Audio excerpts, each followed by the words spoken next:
What's going on, Miles Blackman? Can't I got a complain. question. Before we get started. And I had a conversation yesterday on the show. Has Jason Tatum passed KD on the small forward list this season? KD's a power forward, technically, but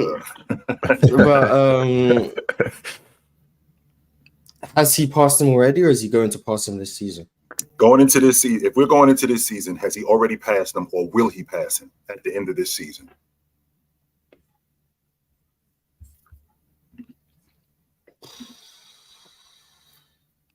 I don't think he has yet. Mm-hmm. Will he? I'm 50-50 on that, to be honest. I don't know. KD might get hurt. He might regress. I don't know. He's like, what, 30? He's going to be 35 next season? 35 next season. No, actually, he just turned 35. He just turned 35 last week.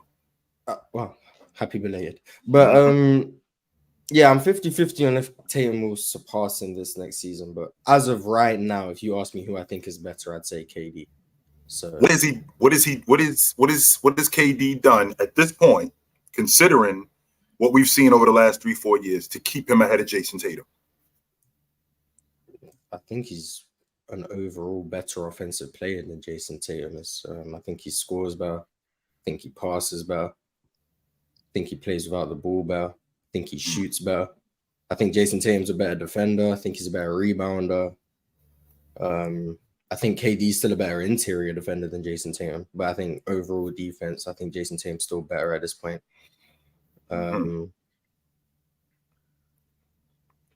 Better handle I'd give maybe to Jason Tatum, maybe. I don't know, probably. But other than that, yeah, I think KD's still just better. So your stance is that he's still better at basketball at this point. So with the exception of him being better at basketball, health doesn't matter. The fact that KD is broken down every year. If you want to say based on health, who I'd rather have on my team, knowing I get 45 games of KD and I get 80 of Jason Tatum, I'd rather have Jason Tatum if you want to factor in the health. But I don't think Jason Tatum is better than Kawhi. But if you do the health factoring in, I'll take Jason Tatum over Kawhi as well. But doesn't that matter though, Miles? Wouldn't that matter though? It does matter. Like if you're talking about building a team, health 1000% matters. But if you ask me who the better player is, I'm assuming we're just doing when the player is healthy. That's right. How I assume. But if we're gonna say just we're building a team based on what we know about all these players, I think you do have to factor in the health. And if that's what we're factoring in, yes, I would take Jason Tatum before I take Kevin Durant or Kawhi. Yeah, that's maybe it. I'm not. Let me expand it, Mars, because again, we're talking about a guy in Kevin Durant who is 35 years old and who has had major health issues over the last 3 years. Same thing with Kawhi Leonard, who may be better at basketball but isn't available. And because he's not available, that's a problem moving forward because we're trying to win. So if you would rather have Jason Tatum based on health, would that mean that I'm better for us? So would that mean that I move up in the list as opposed to a guy who is better at basketball but he's unavailable? Yeah, if you're doing a list taking injury into it, like which players would you start your franchise with? Let's say that was no, Miles. Stop right there, Miles. I don't want to start my franchise. I'm talking about in 2023. That's what I'm talking about. I'm not talking about a guy that I want to build my franchise around. I'm talking about 2023. Right, we're moving into the 23-24 season. Okay. Who am I going with today? And who is better today? And we're factoring everything in. Well, I would take Jason Tatum over KD based on health, but I don't think he's better than Kevin Durant. But I would take him because of the health. But I'm making it abundantly clear for the TikTok. The only reason I'm taking Jason Tatum is because of the health. I don't think he's better, but the health is the reason I would take Jason Tatum over KD or Kawhi. I'm not going as far as to say Anthony Davis, respectfully. But yeah, that's it. March, so one game. You got one game. Kevin Durant. Kevin Durant? With Kawhi too? With Kawhi too? Oh. Kawhi, KD, and Jason Tatum. You got one game. Jason Tatum's getting cut. Yeah, of course. We've already established that Leonard and KD are better at basketball. Is KD better at basketball at 35 years old today than Jason Tatum? Yes. I think so, yes. I'm But Lamar's on this one. Is it a huge? I don't think he's better for 82 games, if that's what you're saying, because I don't think he's going to give anyone 82 games at this point. And Jason Tatum, I think, played 80. I don't think. Yeah, he played 80 last season. So that would be the reason Jason Tatum's better. But if you just tell me one game or 1 week or just who I think is better every time they step out on the floor, right? KD. But am I going to get? I'm risking it for at the beginning of the season. If you're like, you could choose these 3, I'm gonna take KD. But am I not getting more value out of the guy that's slightly the guy who isn't as good? Slightly. It's not like KD clears Jason Tatum. I don't think he's that much better than Jason Tatum. But the fact that he's available, wouldn't that give me more value in that guy? And I would take that guy because we're not talking about a week, Mars. We're not talking about a playoff series. Am I taking Kevin Durant over Jason Tatum? We're talking about throughout the season and leading into the playoffs. Who am I going with? Well, to be quite honest with you, the guy who's had a career year last year, who's getting better, by the way. Every year he's gotten better. He had a career year last year. He's coming into his own. He's only 25 years old this season.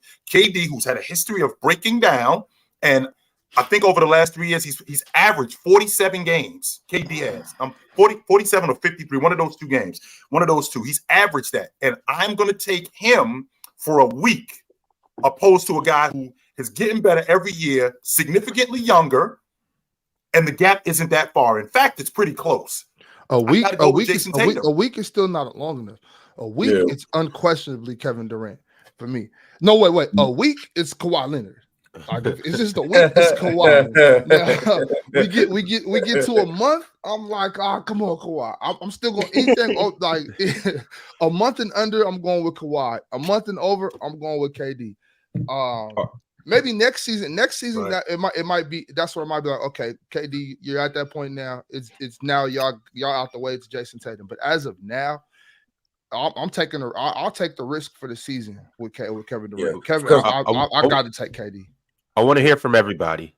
A game. Well, let's just say a week, a month. That sounds like a series. That sounds like when you say a week. That sounds like a series. A series. A game, a series, a season. A game, a series, a season. Game series. It's Kawhi. Game and series. I got Kawhi. Even after last year, 2 games and. I got to take that chance. I got to take that. All right. Yo, Ticket. Talk to us. Who you got? Game, series, season. Kawhi, JT, KD. Kawhi, JT, or KD? Yeah. Who would you take for a game? Who would you take for a series? And who would you take for a season? I'm taking Kawhi for a game. I'm taking KD for a series. No, my bad. I'm taking KD for a game. I'm taking Kawhi for a series. No. I'm taking Kawhi for a game because he ain't gonna last a series. I'm taking KD for a series because he ain't gonna last for the season. Yeah, and I'm taking Jason Tatum for the season because he ain't showed me he can win a championship. Okay, Mars. The reason why I brought this question to the panel is because we rate these guys, and for example, like James is still in the top 5 of small forwards, right? James is still in the top 5, and I'm thinking to myself, this dude is 38, going on 39 years old. What are we basing this on? I mean, he missed a lot of last season due to injury. As good as he is, he still missed a lot of last season due to injury. So because he missed a lot of last season due to injury, a guy who's playing at that level or similar to that level, who is more available, I would have to consider him or take him over that guy who is still awesome, but I can't rely on him. So why are we still putting these guys ahead of guys who are younger and the gap isn't that wide, but yet they're available? Why are we putting these guys ahead of them? From what I know, when most of the time when we talk about who's better, the caveat is always when healthy, if healthy, assuming health, who's the better player. That's how the conversations usually go. So when someone asks me, I'm always just in the assuming health category. If someone asks me who's better, Zion or Julius Randle, I'm not about to say, oh, Julius Randle's available, so I guess he's better. Like, I'm not about to do that. So for me, it's just you assume health of these guys, and then when they're healthy, who do you think's better? But if we are saying we take into account how available they are, their health issues, then yeah, I think Jason Tatum can be over KD and Kawhi and can be the best small forward in the league. I think guys like KD, they can move down. I think Kawhi can be out the top 10, blah, blah, blah. I think all of that's perfectly fine. It's just most of the time with the framework of the question and how most people have the discussion, that's not normally how it's done. But if we are factoring it in, my problem. But Damo, I'm thinking about a guy who in KD, when has he been healthy throughout the season? Like James, when has James been healthy since he, like, I think the last time he played the whole season was in 1920 when they won the NBA championship. Like, when has he been healthy since then? KD, when have we had Kawhi healthy for 2/3 more of the season? Like, when have we had that? But we still putting these dudes ahead of young dudes who are available, and the gap isn't that far. I think because when they are available, like to me, Kevin Durant, when healthy, is the best scorer in the league. For one game, if I needed somebody to give me 50 points, I'm taking Kevin Durant over everybody in the league, even at his advanced age. Now, like you said, for the season, we understand that his age 50 like 5 times. I'm just taking Kevin Durant. I just think he's the best scorer in the league right now. Still, when healthy, it's just for a season. We understand 50-point games in the playoffs. Just so you know, I just want to put that out. Hey, I get it. Jace Tatum is cool, but I don't think anyone's going to say he's a better scorer than Kevin Durant, even at this point. So when it comes to the season, I understand what you're saying. You know, getting that number one. If I want to choose a player, getting that number one seed to help me get the number one seed, yeah, I'm probably going to take probably Tatum throughout the season. But for one game or a playoff or one series, I'm taking Kevin Durant over. I'm taking Kevin Durant over. Man, I don't know how many guys for one game. I don't know how many guys I'm taking over Kevin Durant. You got that look on your face like you're taking him over everybody. I was gonna say. I was about to say that's what it looked like you was about to say. For like one taking game, him over everybody. For one game, even Kawhi. Yeah, in light of what Kawhi did to KD in the playoffs last year. Yeah, because Kawhi defensively isn't like the super elite guy anymore. He's good, but he's not like that stopper. He's not that San Antonio Kawhi. I'm taking. He looked good enough defensively. He looked good enough 2 games. He's still good enough defensively. Yeah, I mean, it was cool. It was good. But for one game, Jalen, can I ask you a question? Go ahead. Yeah. I think if they're talking about right now, right, KD will fall in that category too. He's not nowhere near the great defender now either. And so, so I think if we're talking about now, then what you just said, KD would be disqualified with that too, as far as defensively. And that's part of the reason why I picked Kawhi. And I think Kawhi would be better in a one game situation right now. I think if you're talking about primes, where KD was playing at Golden State, playing at elite level defensively and efficient offensively at an elite level, you have a better argument. But I think that if you're talking about right now, with the way KD's body's broken down, he's not the same player offensively against certain defenses in the playoffs. There's no way. Kawhi was playing at an all-world level before he got hurt. Yeah. 100%. I hear you. I think KD obviously defensively is nowhere close to what he was Golden State. I just think his offense is still respectfully. Yeah. Respectfully. It's always respectfully. Is that true though? Is that true though? He's one of the he before he got hurt last season, he was up there in terms of rim protectors. He was up there like he was when he was in Golden State. Maybe KD was last season. Maybe the problem with KD last season was he broke down. Same thing like James, he broke down. And Leonard, he broke down. The thing, Chitchat, about like what you said, I disagree. I think these older cats still like clear. Like that group still clears. Like when you go gang. Like when you like they just still clear. If you go off that list, like Kawhi, KD, even Bron, Dame, Steph, Kawhi, James, Kawhi, they still like still clear that next still like group, this. like that next group of guys that's coming behind them. In my opinion, and remember, I just said Dame, Steph, KD, Kawhi, Bron, and I'm forgetting somebody else. I said Jokic. Oh, well, you talking about the older guys? I'm talking about that older group, and then if you compare them to the younger group coming behind them that play their position, like give me a couple more guards. Even got to put De'Aaron, Ja, Yeah, Trae Young. Trae Young. Yeah, this is episode. For that episode. That group is still not with the older guys. Like for the Are guys, you purposely the guys leaving that off are like, Luka to make your point? No, I'm not purposely leaving. I said Luka too. He definitely ignored it. If y'all said it, why do I got to repeat it? No, but I think you you're saying every other name. I think you're saying is Luka with the young guys, as in he's not. And that's what I'm saying. Luka not 20. Luka not 28, 20, 26, 27, 26. How old is Luka? 24. But is he good enough to be in the young guy? You said you can put whatever. You can put him in that group. Luka's not better than Steph yet. So. But you're saying so even if you can put Luka in that category, and this I'm just speaking from my point. I'm just speaking from my point. I'm not trying to convince y'all. I'm just saying this is what I think about who's the groups. And you can put Luka in there because Steph's still better than Luka. So with that being said, the group of guys that are 30, 32, 33, 34, 35 are still better than a group of guys that are 28, 27, 26.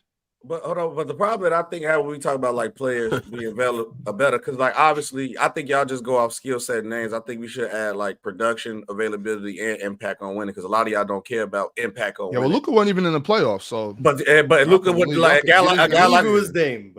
guy like Luka who didn't make the playoffs. Y'all still tell me he top 5. Then y'all tell me Leonard only played what, one game? Leonard played one game.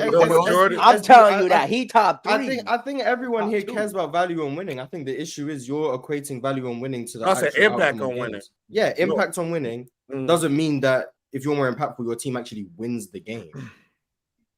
Like Luka can be incredibly impactful, play with a cast of people on this panel and lose. That doesn't mean he's not impactful on winning.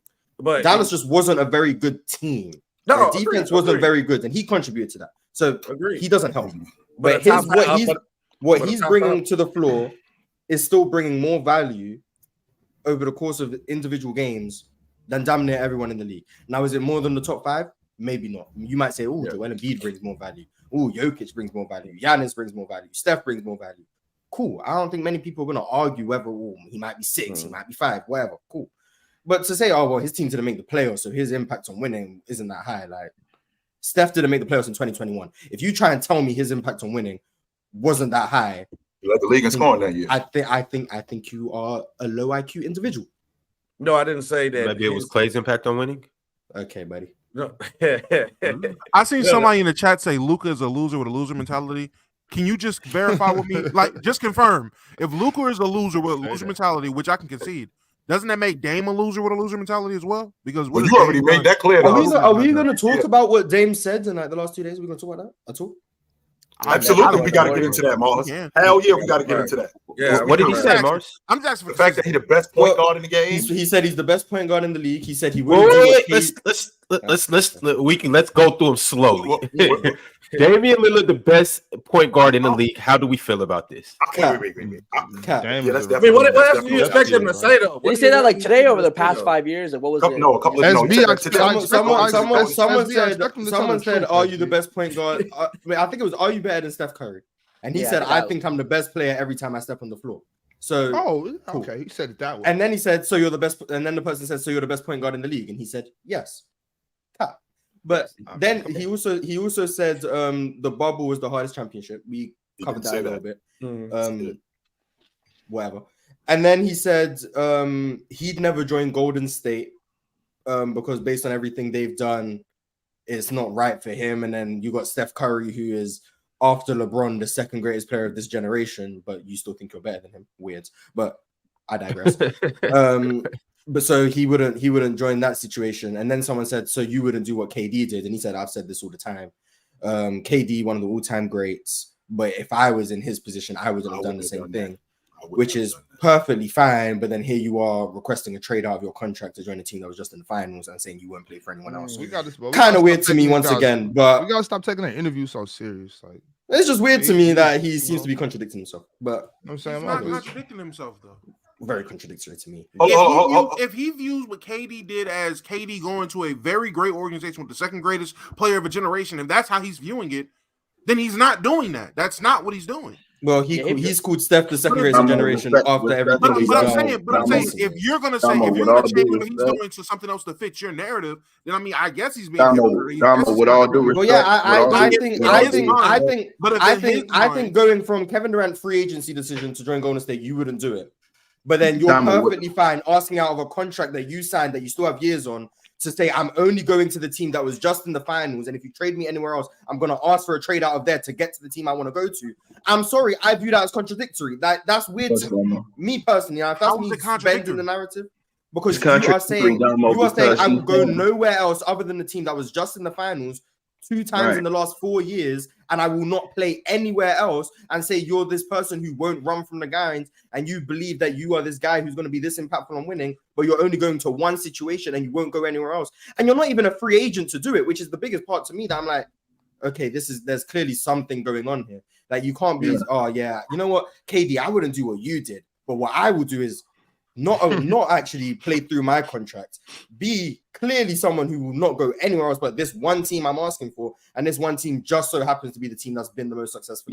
Hey, Damo, that's actually worse. Damo, what he doing? To me, that's a contradiction. Hey, I'm not arguing which is worse. All I'm saying is, for it to be contradictory to me is if you're literally doing, or if you're being a hypocrite, basically. If you're being a hypocrite, that's how you're being contradictory. I don't think he's being a hypocrite. He is doing something just as bad, or maybe equally as bad, but it's not the same thing. That's all I'm saying. I don't view it. I think it's hypocritical, respectfully, bro. Not just because of what Sir Mars just put out there, but I think that it's hypocritical because, first of all, he was talking about Paul George and calling Paul George a chump, saying he wanted out of Indiana when Paul George asked to go to a bad Lakers team. He asked to be traded to a poor Lakers team. And he didn't ask to be traded to a team that went to the NBA Finals. So he called Paul George a chump and said that he was switching teams and switching sides and ducking the grind. And he also said that he would never leave. He also said he would never leave Portland and that he would stay in Portland the rest of his career. And he was okay with his decision to take that money because of how Portland treated him, and that he was okay without winning a championship for the rest of his career. Then he signed that contract. And then he changed. And here's the other thing that's contradictory. He said that he wouldn't have did what KD did because, you know, Steph Curry was the greatest second player of his generation. But he said he's better than Steph Curry. And if you're better than Steph Curry, how is Steph Curry the second greatest player of this generation? Shouldn't that be you? Not to mention, you will remember that Instagram picture he put out of KD in a Blazers uniform with him. So he had no problem with KD joining him. Again, he's better than Steph, but this is the same thing. This is like the same conversation we're having with the John Morant saying he has no problem in the West. I don't know what you guys are expecting him to say in that situation. If he has, especially if he said it with the caveat of, I view myself as better than anybody I step on the court with, that's just confidence. Now, I don't know if you're expecting him to be like, I mean, I'm good until I see Steph. Hey, man, I'm the best player until Kyrie Irving is the other point guard. Like, no, Buddy is confident in himself. That's how he got to this point in the league. I'm not mad at that. It's one thing if he's just like, nah, no one can touch me. It's one thing if he's talking about himself like Stack did versus those shooting guards that he was talking about on his podcast. That's one thing. But to be like, when I step on the court, I think I'm the best player on the court. That's absolutely I don't think anyone's mad at him saying that, but then we can also say we don't agree with him and we don't think it's true. And the reason why we don't, in the same sentence, if you're calling him the second greatest of the generation, but you think you're better than him, something that's different. That's different though, Mars. Like Jalen can come up here and say that he thinks he's a better debater than you, Mars. But if you ask who's greater to Player's Choice, you've been on Player's Choice for 50+ episodes. You got Open Gym. You got a bunch of accolades in the Player's Choice realm. So he can't say he's had a better year than you. But he can say he's better than you. Even if Jalen said that, we have evidence. Even if Jalen said that, we have evidence of Mars smoking him. Just like we got evidence of Steph Curry smoking Dame Lillard. We got evidence that you getting smoked, Jalen? We got evidence of we at no point was Damian Lillard ever better than Steph Curry. That was a stray. That was a crazy. At no point have we ever seen, me in particular, at no point did I ever think Damian Lillard was ever better than Steph Curry. At no point. And the evidence showed it because when he got in front of him, he outplayed him. Every time he got in front of him, he outplayed him. especially in the Western Conference Championship in 2019, where he basically ate Dame's lunch. Now, don't get me wrong, Dame kicks ass. But when that dude gets in front of him, he's got nothing for him. So to say that you're the best, that's like me being a contender. I'm the number 3 contender in the heavyweight championship division, but Damo done dropped me every time I got in front of him. But I'm out here telling everybody I'm the best boxer in the world. No, I'm not. But see, but that's a normal thing fighters do. You don't. But I just want to say, when it comes to Dame and this whole, he views himself as better, but he can see Steph is greater. I mean, Dame does. I mean, we've already had this conversation on here. Everybody watches Player's Choice. I'm pretty sure Dame done called the GOAT versus BOAT argument. There it is right there. He understands there's a difference between being the BOAT, being better than somebody, and the GOAT, being greater than somebody. Clear difference. But Dame is Steph Curry is both with Damian Lillard. Best of all time. It's different between being greater than somebody and being better than somebody. Being better and Dame is both. And Steph Curry is both. Accolades, winning, all that other stuff. Everything else that come with it. No, I think Steph is better at both, but I think like the problem is this. The problem is this. I'm cool with him confidently saying I'm the best point guard or I'm better. That's just confidence. But to clearly talk smack about everybody who make these moves, and you clearly in the process of trying to go to a team that just made it to the finals that make you look contradicting with yourself. That's it. You imagine he's been talking this smack for years. When was the last time he mentioned don't run from the grind and want to be loyal to the Blazers? When was the last time? I think it was last year. Can I ask? Is he not human and shit allowed to change within 6 months? Is 6 months not a long enough time for a situation to change? Because he didn't give the team, respectfully, he didn't give the team 6 months. He gave the team 2 weeks. No, you're not hearing me. No, and he also put his pen to that paper when he saw those numbers. Hold on, because I didn't cut you off. I just want to keep going, Ticket. Keep going, Ticket. I just want to give my statement. I don't want to overscreen you. Keep going, Ticket. People say if I overscreen you, then I'm not debating. Keep going. I want to stay this, right? He didn't give them 6 months. He didn't give them 6 months. He only gave them 2 weeks before the deadline was over with and said, make a deal or get me out of here. So he didn't give them 6 months. He didn't give them a warning. Like if you look at Giannis has given his team a full year's warning. He's let them know, hey, man, if we're not right, I'm not re-signing. I'm not signing that extension. He's let them know a full year in advance. Dame didn't do this. Dame was the whole time talking about he's loyal to the soul. He ain't going nowhere. He's happy in this situation. He said it in an interview with Stephen A. Snitch on ESPN when he asked him why he didn't demand because I'm loyal. He said because I was raised a different way. My parents taught me a different way. So he been preaching that the whole time. And then out of the blue, 2 weeks before the trade deadline, or before the draft, he comes and says, "Oh, if y'all don't go get me some help and trade that pick, I'm leaving." Well, you didn't get a team no time to really do their due diligence and go make a deal and go make a move. And then you're saying now you want to be traded to only one team, and that was a team that went to 2 out of the last 4 NBA finals. So I think it's very hypocritical for you to criticize that, and then you criticize the Lakers in the Russell Westbrook situation, and you said that the Lakers and the organization did Russell Westbrook dirty, and this is the reason why players should never leave because the grass isn't always greener on the other side. He said that. These are all the things he said. So he chastised the Lakers and LeBron and all of them for how they did Russ, and when Russ went over there and it didn't work out. And he said this is why players should not leave their organizations because Russ was revered in OKC, and now he goes to LA, and now they have disrespected his legacy and tore him down, and now they don't respect him. So he said the grass isn't always greener on the other side. He should have stayed in OKC his whole career, but he's not doing that in Portland. That's the hypocrisy.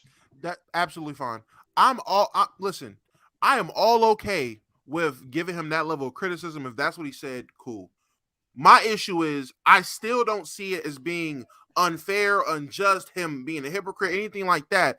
If up until the 2 weeks before the draft, you're wanting help, you're trying to contend, and you get word that your organization is going to draft another point guard.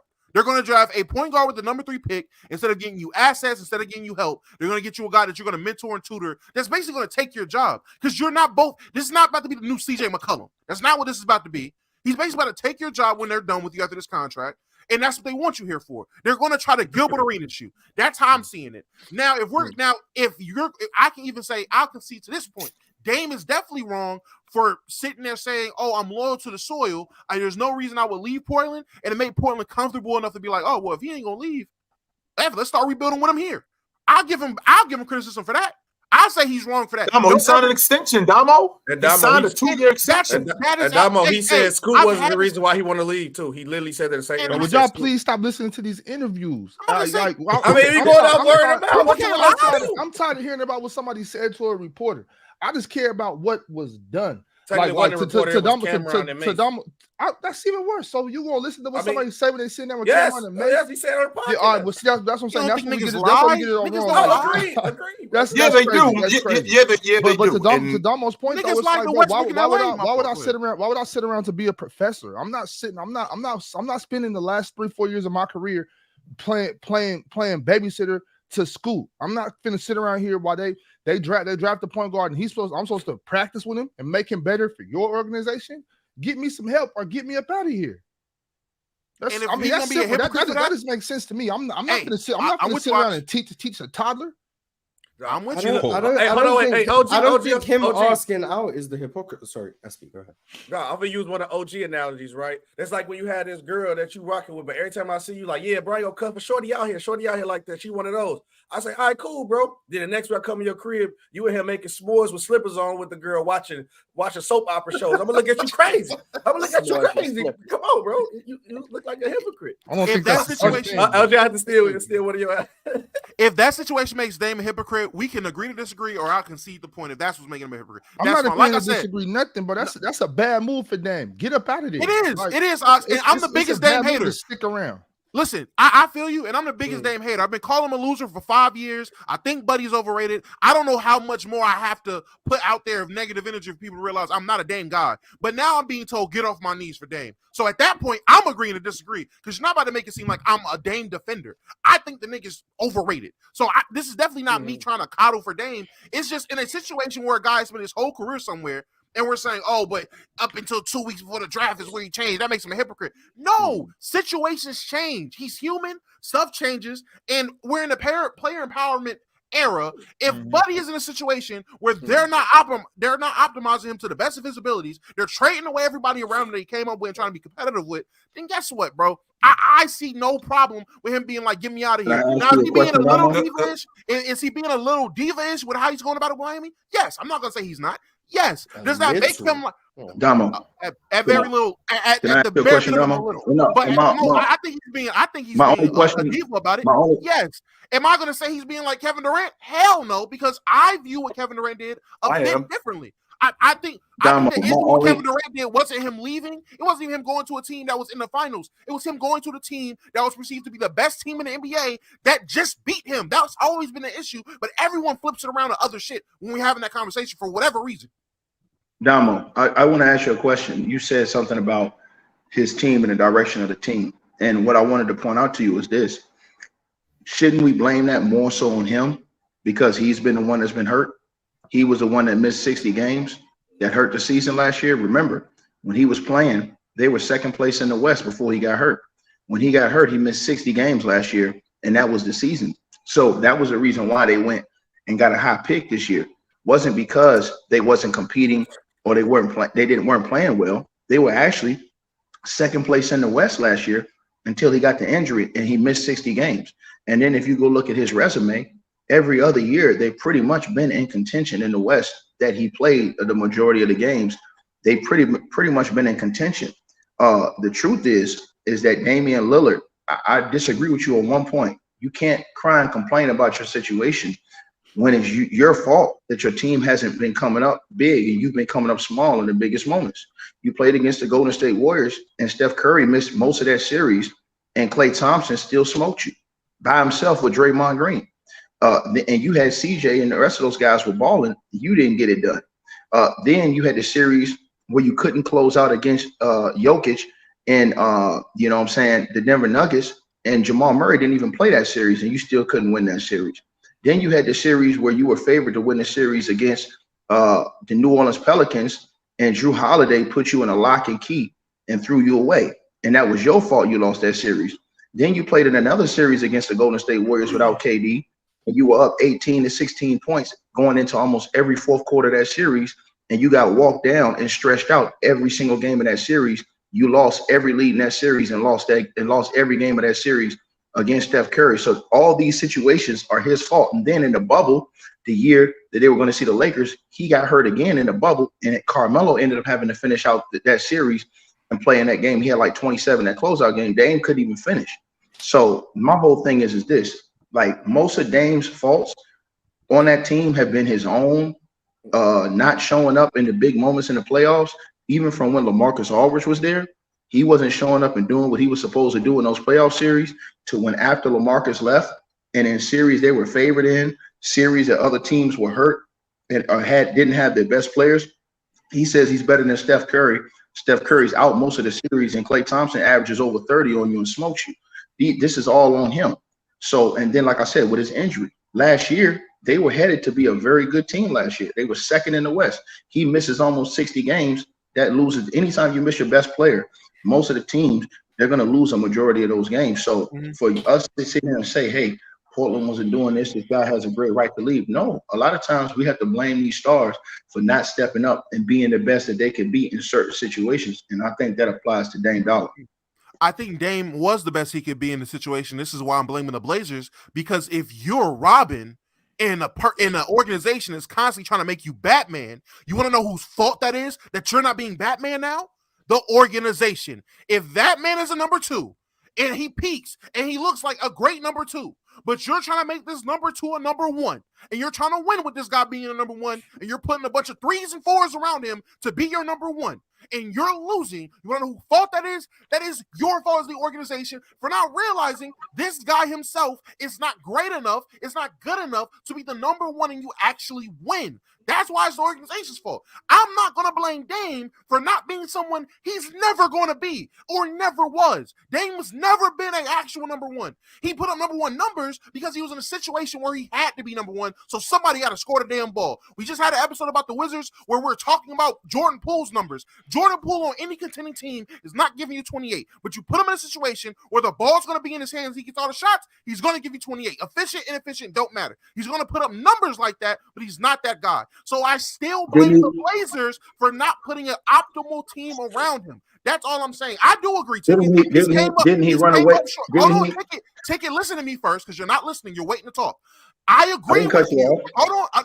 I mean, keep going, Damo. Keep going. I'm with you, Damo. Keep going. I agree with you. Dame's definitely came up short in plenty of instances. I agree with you. Dame had situations where he should have shined or could have stepped up and his team could have won, and he was you could point the finger at him and being like, yo, you're playing the situation. It's definitely why we lost. I agree with you, Ticket. I'm not disagreeing with you there. All I'm saying is, overall, that's still an organization issue to me, because you put the wrong guy in, you gave the wrong guy the keys to drive this Porsche. You gave a guy that's used to driving Hondas and Camrys, not new Camrys, 98 Camrys. You gave him the keys to see a Lambo and expected him not to ding it up instead of giving somebody who drives for him.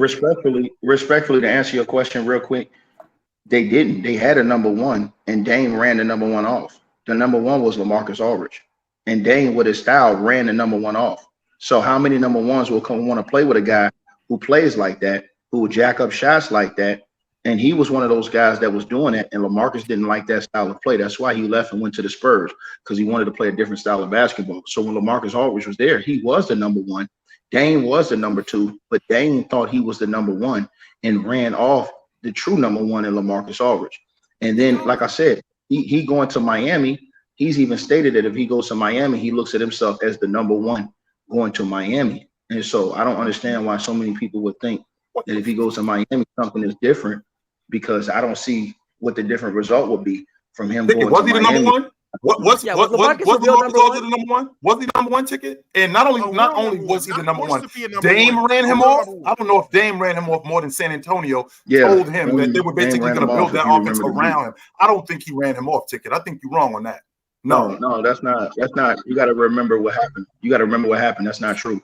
He ran LaMarcus off. If you remember what happened, I remember vividly where Dame was jacking up all those bad shots in that playoff series, right, the year before LaMarcus left, and they had beef. And the beef was because of the power struggle between those two with the team. LaMarcus felt like they should play one way inside to him, and then play with the guard play, and Dame was playing a different way. He was out jacking them threes, shooting around 20-something% from the three in the playoff series in which they were trying to win. I think LaMarcus, they kind of admitted that they had beef, and that was the reason why he left. And he said that, that a lot of other people got between that too.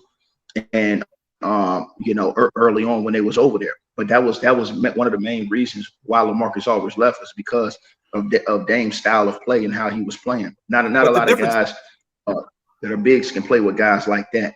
You even remember Shaq. He didn't like how Kobe played when Kobe first came over, and Kobe doesn't play like Dame. He doesn't come down just jacking up a bunch of threes. Right. But the difference with that ticket is that LaMarcus Aldridge, at that point in 2014, when they won that series against Houston, LaMarcus Aldridge had been there for, I believe, 6 or 7 years. This was the first time they had been out of the first round of the playoffs with Damian Lillard. With LaMarcus Aldridge as the number one, that hadn't happened. Don't get me wrong; they had circumstances where Brandon Roy had gotten hurt, who was also super nice, but he was playing with him for a while. Greg Oden hadn't materialized like we thought he would. But Damian Lillard was actually the guy who got them out of the first round of the playoffs. Now, the idea that he ran him off more than they looking at Damian Lillard going, this is the guy we want to build our unit around, I think that's more feasible than LaMarcus Aldridge. And on top of that, San Antonio selling LaMarcus Aldridge that you're going to be Tim Duncan 2.0. We're going to build our unit around you, as opposed to him staying in Portland, which I thought he should have stayed in Portland. Because to Damo's point, you can be a number one and not win it. There's levels to being number one. There's number ones on a playoff team. There's number ones on a championship contender. There's number ones on a championship team. Damian Lillard is a number one on a playoff on a championship contender. That's what he is. That's as far as we're going to go with him. But I don't disagree with what you just said. I don't disagree as far as him being a number one on the championship contender. I just think that he's a dude that's came up short. I think he has the talent and the ability. We got to recognize that. We do. We got to recognize that. If we're realistic, and Chitchat, me and you, we talked about this before. Portland have consistently constructed rosters that they've had good teams. They've had good teams. All through the history of the Portland Trailblazers, they've proven that they can construct rosters that can get to the NBA Finals. The question is could the players close the deal? And Dame was in a situation where he had a shot to get to the NBA Finals a few times. The biggest shot he had was against the Warriors without KD. And if you say you're better than Steph Curry, and every time Steph sees you, he smokes you, and you've never beat Steph Curry, that's delusion and that's hypocrisy. All right, fellas. Let's now we're gonna keep it pushing. We're not gonna continue to talk about Dame and all of his shortcomings, because we're gonna be talking about Dame and his new franchise tomorrow, right down in South Beach, the Miami Heat. Tomorrow we're talking about the Miami Heat. So we'll get some more Dame talk as well. But I got a couple comments that I want to get into from the past shows and whatnot. You guys leave some great comments after the show, and some of them just can't be overlooked. So let's bring some to the table. 97 Till Infinity said, Chill saying he did the numbers on Wilt's body count is still killing me. I just thought that was nuts, man. For a dude to say he slept with 20,000 chicks, I'm like, God damn, how you do that? I gotta do some homework on that. I gotta go do some homework on that. That sounds super wow right there. Hell no. Ja Wright sent through a super chat and said, cook, Damo, cook. Not even about cooking. Hey, Henry, get it out your mouth, gang. Jesus Christ. Troll alert. Get it out your mouth. Troll alert. We got another comment from ask Henry to actually talk basketball. Ask him to do that. Ask him to not give slick comments and just talk basketball. I bet you he'll disappear like a fart in the wind. Goofy. Well, he did say if you give Dame Clay, Dame's a top 10 player of all time. So that's his basketball acumen. And he heard that from somebody else. That ain't him coming up with that, Mars. He heard that from somebody else. Henry, you gonna talk hoop or you gonna be a fart? Which one? Please give him an invite. Bring Henry up here, please. Henry not coming up here, yeah. I know Henry not coming up here. What I'm saying is like Henry, I don't think you a fart, bro. I don't think you got to be a basketball expert to understand that. And I'm not gonna make this argument because I don't really like to do that. But I don't think you have to be a basketball expert to realize that if Dame Lillard was in Steph Curry's shoes, it would be a whole different. You'd have a couple chips. No doubt. Is that a fact? That's 100%. With the Kevin Durant teams, he's definitely winning those two chips. 100%. Fact. Let me ask you a question, Ron. What's up? Take Curry off that 15 team against the Cavs. Do they against the Cavs in the finals? Do they beat them and put Dame on that crew? Yeah. Chill. The only thing I'm gonna say is, you gotta remember obviously Dame was in 2015 as well. Dame was still a baller in 2015. Like no matter how you slice it, no matter how you slice it, he wasn't. I'm not saying he was Steph. Like that's the problem. We always want to compare somebody to somebody. I'm not saying he was Steph. I'm saying look at the team. Klay Thompson, Draymond at that time, Andre Iguodala. We forget about what Ig did that year. Harrison Barnes, and you could just keep going. Sean Livingston, Leandro Barbosa. Let's cut deep into the whole team. No, Damo, Sean Livingston during that time was the truth. We're not about to do that. Sean Livingston during that time was stuff like that for Sean Livingston. I promise you, it's not. Well, Leandro Barbosa. No, it's the fact that we're not. It's the fact that we're talking about this like Steph Curry wasn't fucking Steph Curry. Like he was Like I'm not. This is the point I'm trying to make. Like you guys want to discredit Dame to big up Steph. I'm not like obviously we seen what Steph did with that team. I'm saying let's look at the roster. It's a lot of point guards you could put on that roster, and they'd be great point guards that you could put on that roster, and it will be a championship contending team. Now I'm not saying not a championship contender, Ron. I'm talking about do they win it with Dame on that roster? Yes. Do they win it? I don't think it's crazy to say. Especially during that whole thing. Crazy to say no. I think it's crazy to say no. That's what I think. I do think it's crazy to say no because we've seen Damian Lillard in the playoffs. When we get further into the playoffs, we've seen him fold, just like we've seen Steph Curry. Not very good. But we've seen Dame not as good, though. Bob, so you're telling me that a 2015 Damian Lillard, who had only been in the league at that point for what, 3 or 4 years, we put him on that crew against LeBron James, and they beating them. Yeah. The thing about folding in the playoffs or having a bad playoff game, when you have a great team around you, you have another that can step up, and when you win the game, people forget. But with Lillard, since they lose, they're gonna hold it on him, right? But we know great players have had bad games, but when you're on great teams, they've had teammates step up, and people just suddenly don't talk about. And Dame had that. I mean, you got to look at the difference in teams, though, Jalen. There's a difference in teams right here still, and I'm saying like. Y'all talking about these teams Portland had, and I'm still confused trying to figure out what teams you guys are talking about that are comparable to these Golden State teams. Oh yeah, he did. Ticket brought up LaMarcus Aldridge, being that number one option, and I'm like, LaMarcus was cold, but then all of a sudden LaMarcus just wanted to start shooting fadeaway corner threes and not attacking the basket, and like the teams Dame had don't stack up to the Warriors. Dame's never had a championship roster. He's had a team to win a playoff round, maybe two, but never a championship roster. Wait a minute. Real quick, Chill. I think it really just boils down to the simple fact of what you think of Dame. So if you think highly of Dame and you think Dame is on that level, I think it's very easy for you to make the argument or feel like, yes, if you replace Dame with Steph, that team is still a contender. That team is still winning a ring, if not more.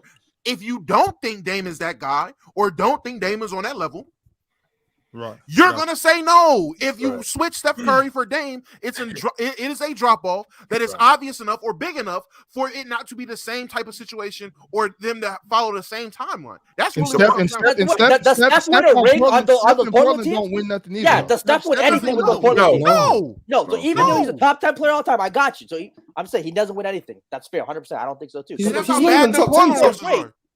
He will be top 10 all time. There's only so much he could do. He would have never won with those Portland teams. No matter how great he is. I don't know, all man. Right, fellas. Go ahead, Ticket. Go ahead. You got it. No, I was just saying, I don't know, man. I just think that the gravity of Steph Curry is different than the gravity of Dame Lillard all over the court. I think that Steph draws a different type. I think Dame draws attention. I think Steph draws a different type of attention. And I think it was so prevalent and relevant when he played with KD. The attention he was still drawing, and coaches saying that they were still keying their defenses around him, even when KD was on the court. And so I think that kind of showed a lot. When you look at a guy like Dame, he does, draw some things, but to me, I think Steph has certain nuances that make him much greater, especially in that situation in Golden State, than what Dame would be. And I think that is the key difference. I just like, and Chilton said one thing, I'm gonna leave it at that. The closeouts. I've never seen Dame close out ever in his whole career. I've never seen him close out. Yeah. And I think that's very important because once you start getting to the higher levels, it was CJ that was always closing out those games, whether it be a game 7 against the Nuggets, CJ dropping 37, or CJ dropping buckets in those series when Steph Curry wasn't even playing and Dame was struggling to get off against Klay Thompson and those guys. I just think that when you look at stuff like that, and then when you look at the series when they played against the New Orleans Pelicans, when Drew Holiday shut Dame Lillard down, completely shut him down. I don't think I've ever seen anybody do Steph Curry like that, where they just completely shut him down for a whole series. So there are differences in my opinion. Dame said in his defense that it wasn't Drew Holiday. He got blitzed. That was that's what he said in his defense. He did. Rajon was out there too.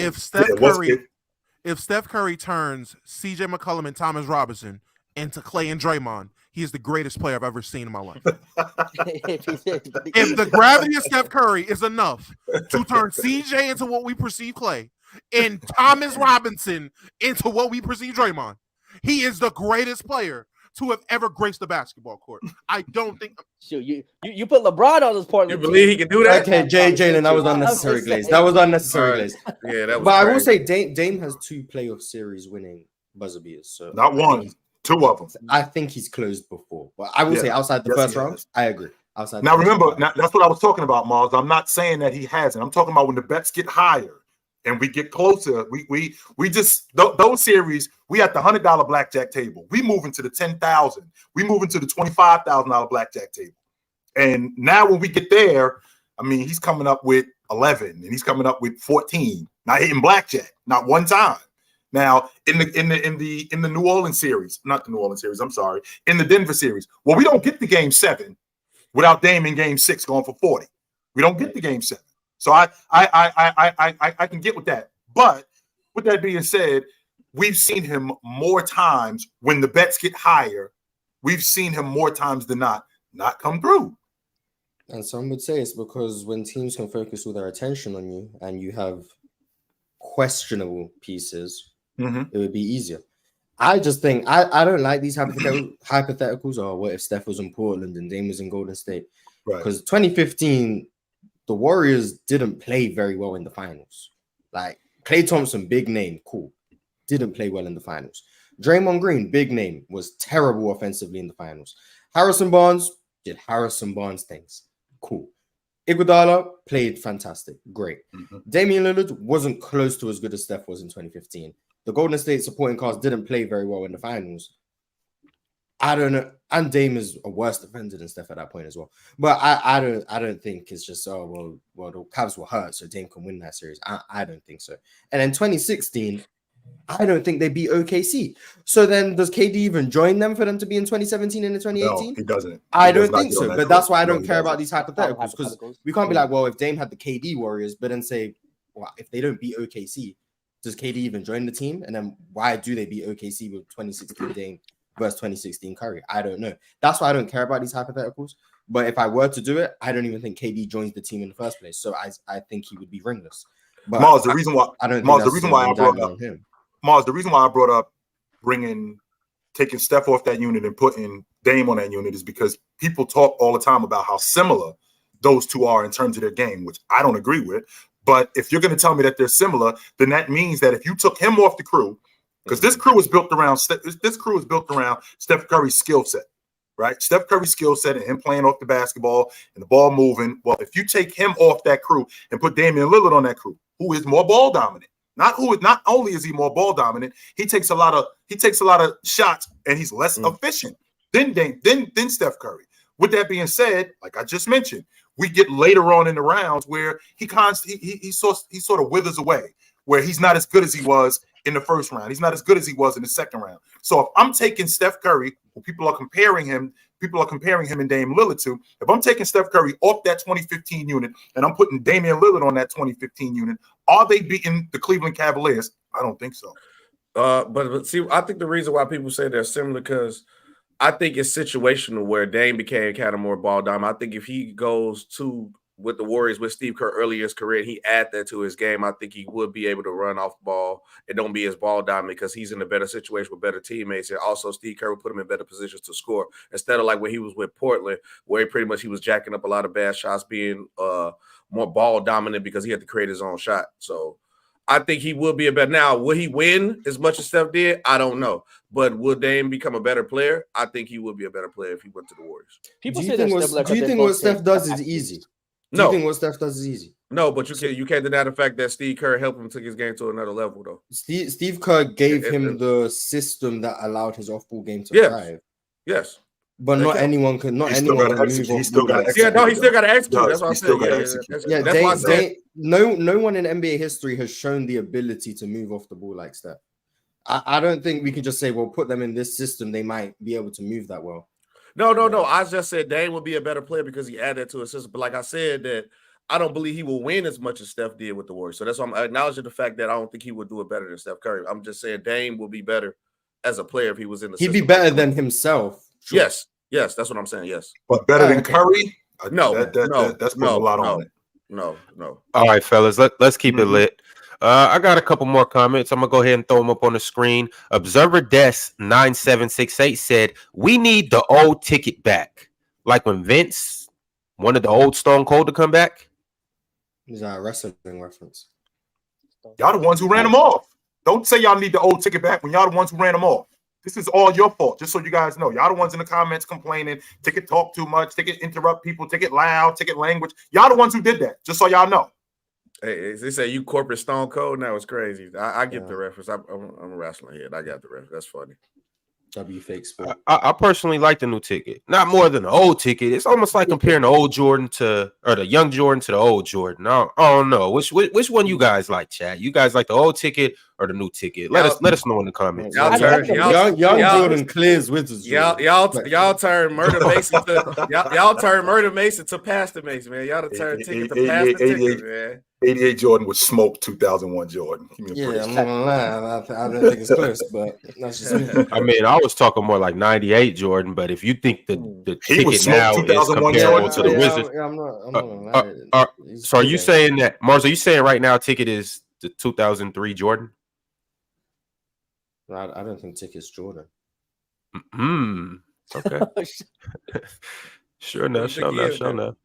Next comment from On a Regular 4383 said, "Where's Crybaby Ticket?" Who is this dude? He's on a regular. You said it in the name. No, it's cool, Ron.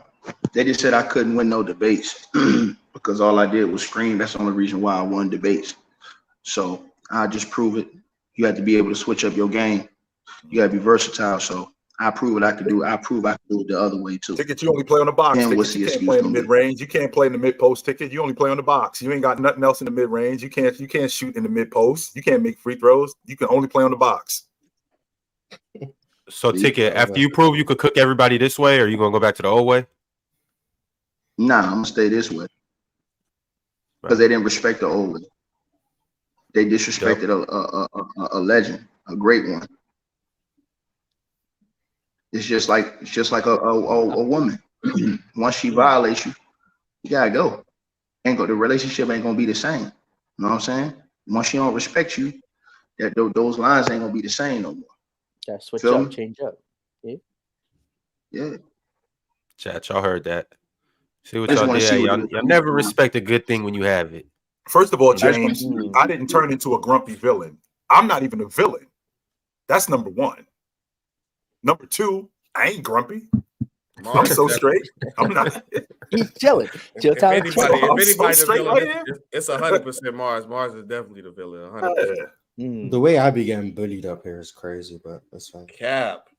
That is so SB. Is he lying in front of us? Clearly lying. Give me a break. I've been called a scumbag more times than I mean, because you are though, Mars. That's not being bullied. That's a fact. Just like you said, Killian Hayes suck.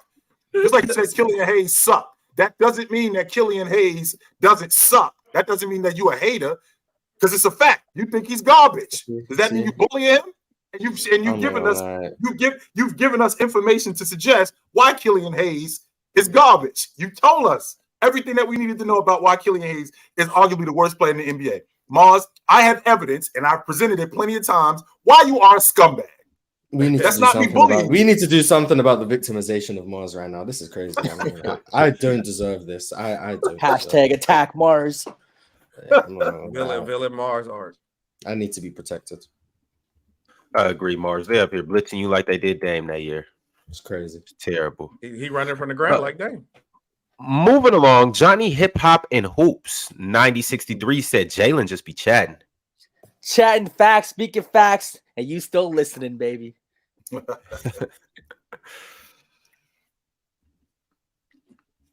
All right, here we go. We got another one from I've been here too. Said, I imagine when Mars takes his hood off, there's just flames like on Hercules Disney movie. Nothing but a bad hairline and disappointment for you, sir. I'm not gonna lie.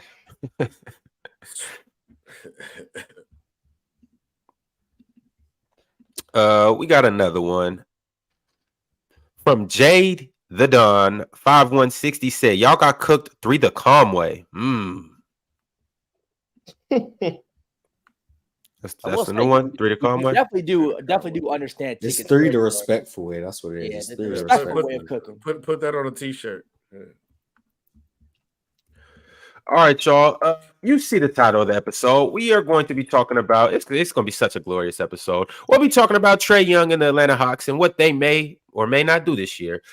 Can't wait to get into that. We'll get into that eventually. I do, in light of the Atlanta Hawks having, one of the best backcourts in the NBA, I do want to do a tier list where, we tier every backcourt in the NBA and see who actually does have the best backcourts in the NBA and who has terrible backcourts. We'll get into a couple other things. Y'all be sure to stick around. But for the time being, 10,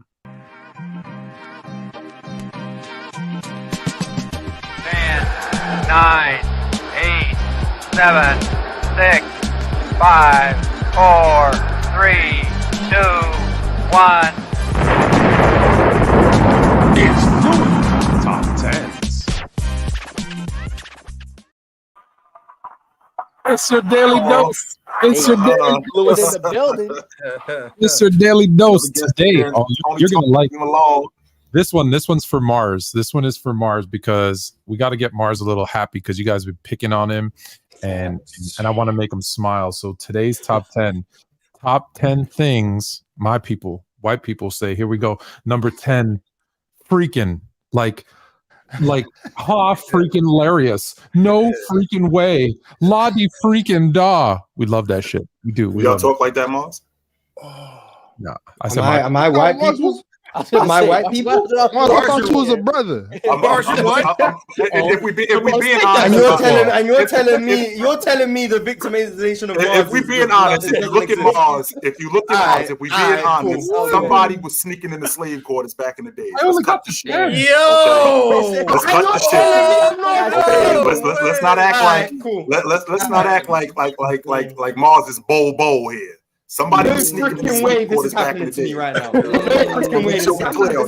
Hey, Mars, I didn't know it's certain words you can't say no more around me no more. I didn't know this. What dude say? What Terry Crews said? White chicks, the deception. You can't tell me I'm not a victim of it. You can't tell me. Wow, this is crazy. At number 9, instead of actually doing it, they love to go knock knock. Yeah, that's number 9. Number 8. Fancy meeting you here. Definitely one of ours. Number 7. Hey, ready to rock and roll? Yeah, the panel is. All right, number 6. Oh, yeah, this is the show. That's the Cat's Pajamas. That's coming in at number 6. Number 5. Well, number 5. Well, God damn it, Jimmy. How are you? Number 5. I do that when I see Jay like on the street. I'm like, Jay, how the hell are you? All right, number 4. How are you, bud? Hey, pal. You want a brewski down at the Regal Beagle? This is so Canadian. Definitely a white person. Number 4. That's why I wore my Toronto shirt. Number 4. The early bird gets the worm.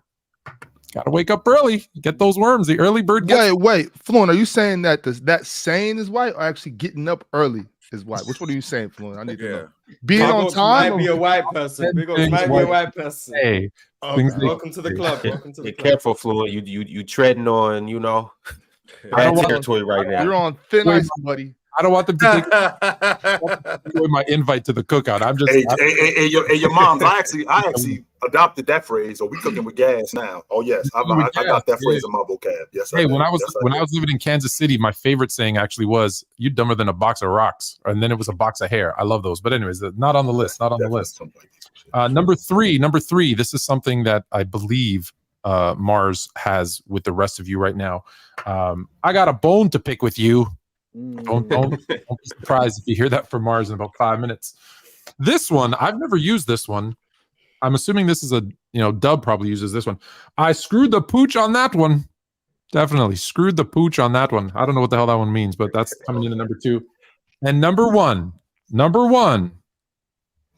This isn't my first rodeo. This isn't my first rodeo. Wait, I even say that though. I'm not white. Like this ain't my let me first go. rodeo. Let me go down the street of Chicago and say that I might get jumped. I will tell you why you say it.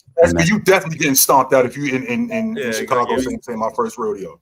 Yeah, I'm getting stomped out. You interrupted his tagline, Jalen's tagline there, Jay. A message from the government of Canada. That's why he says that one, because he's from the government of Canada. That one.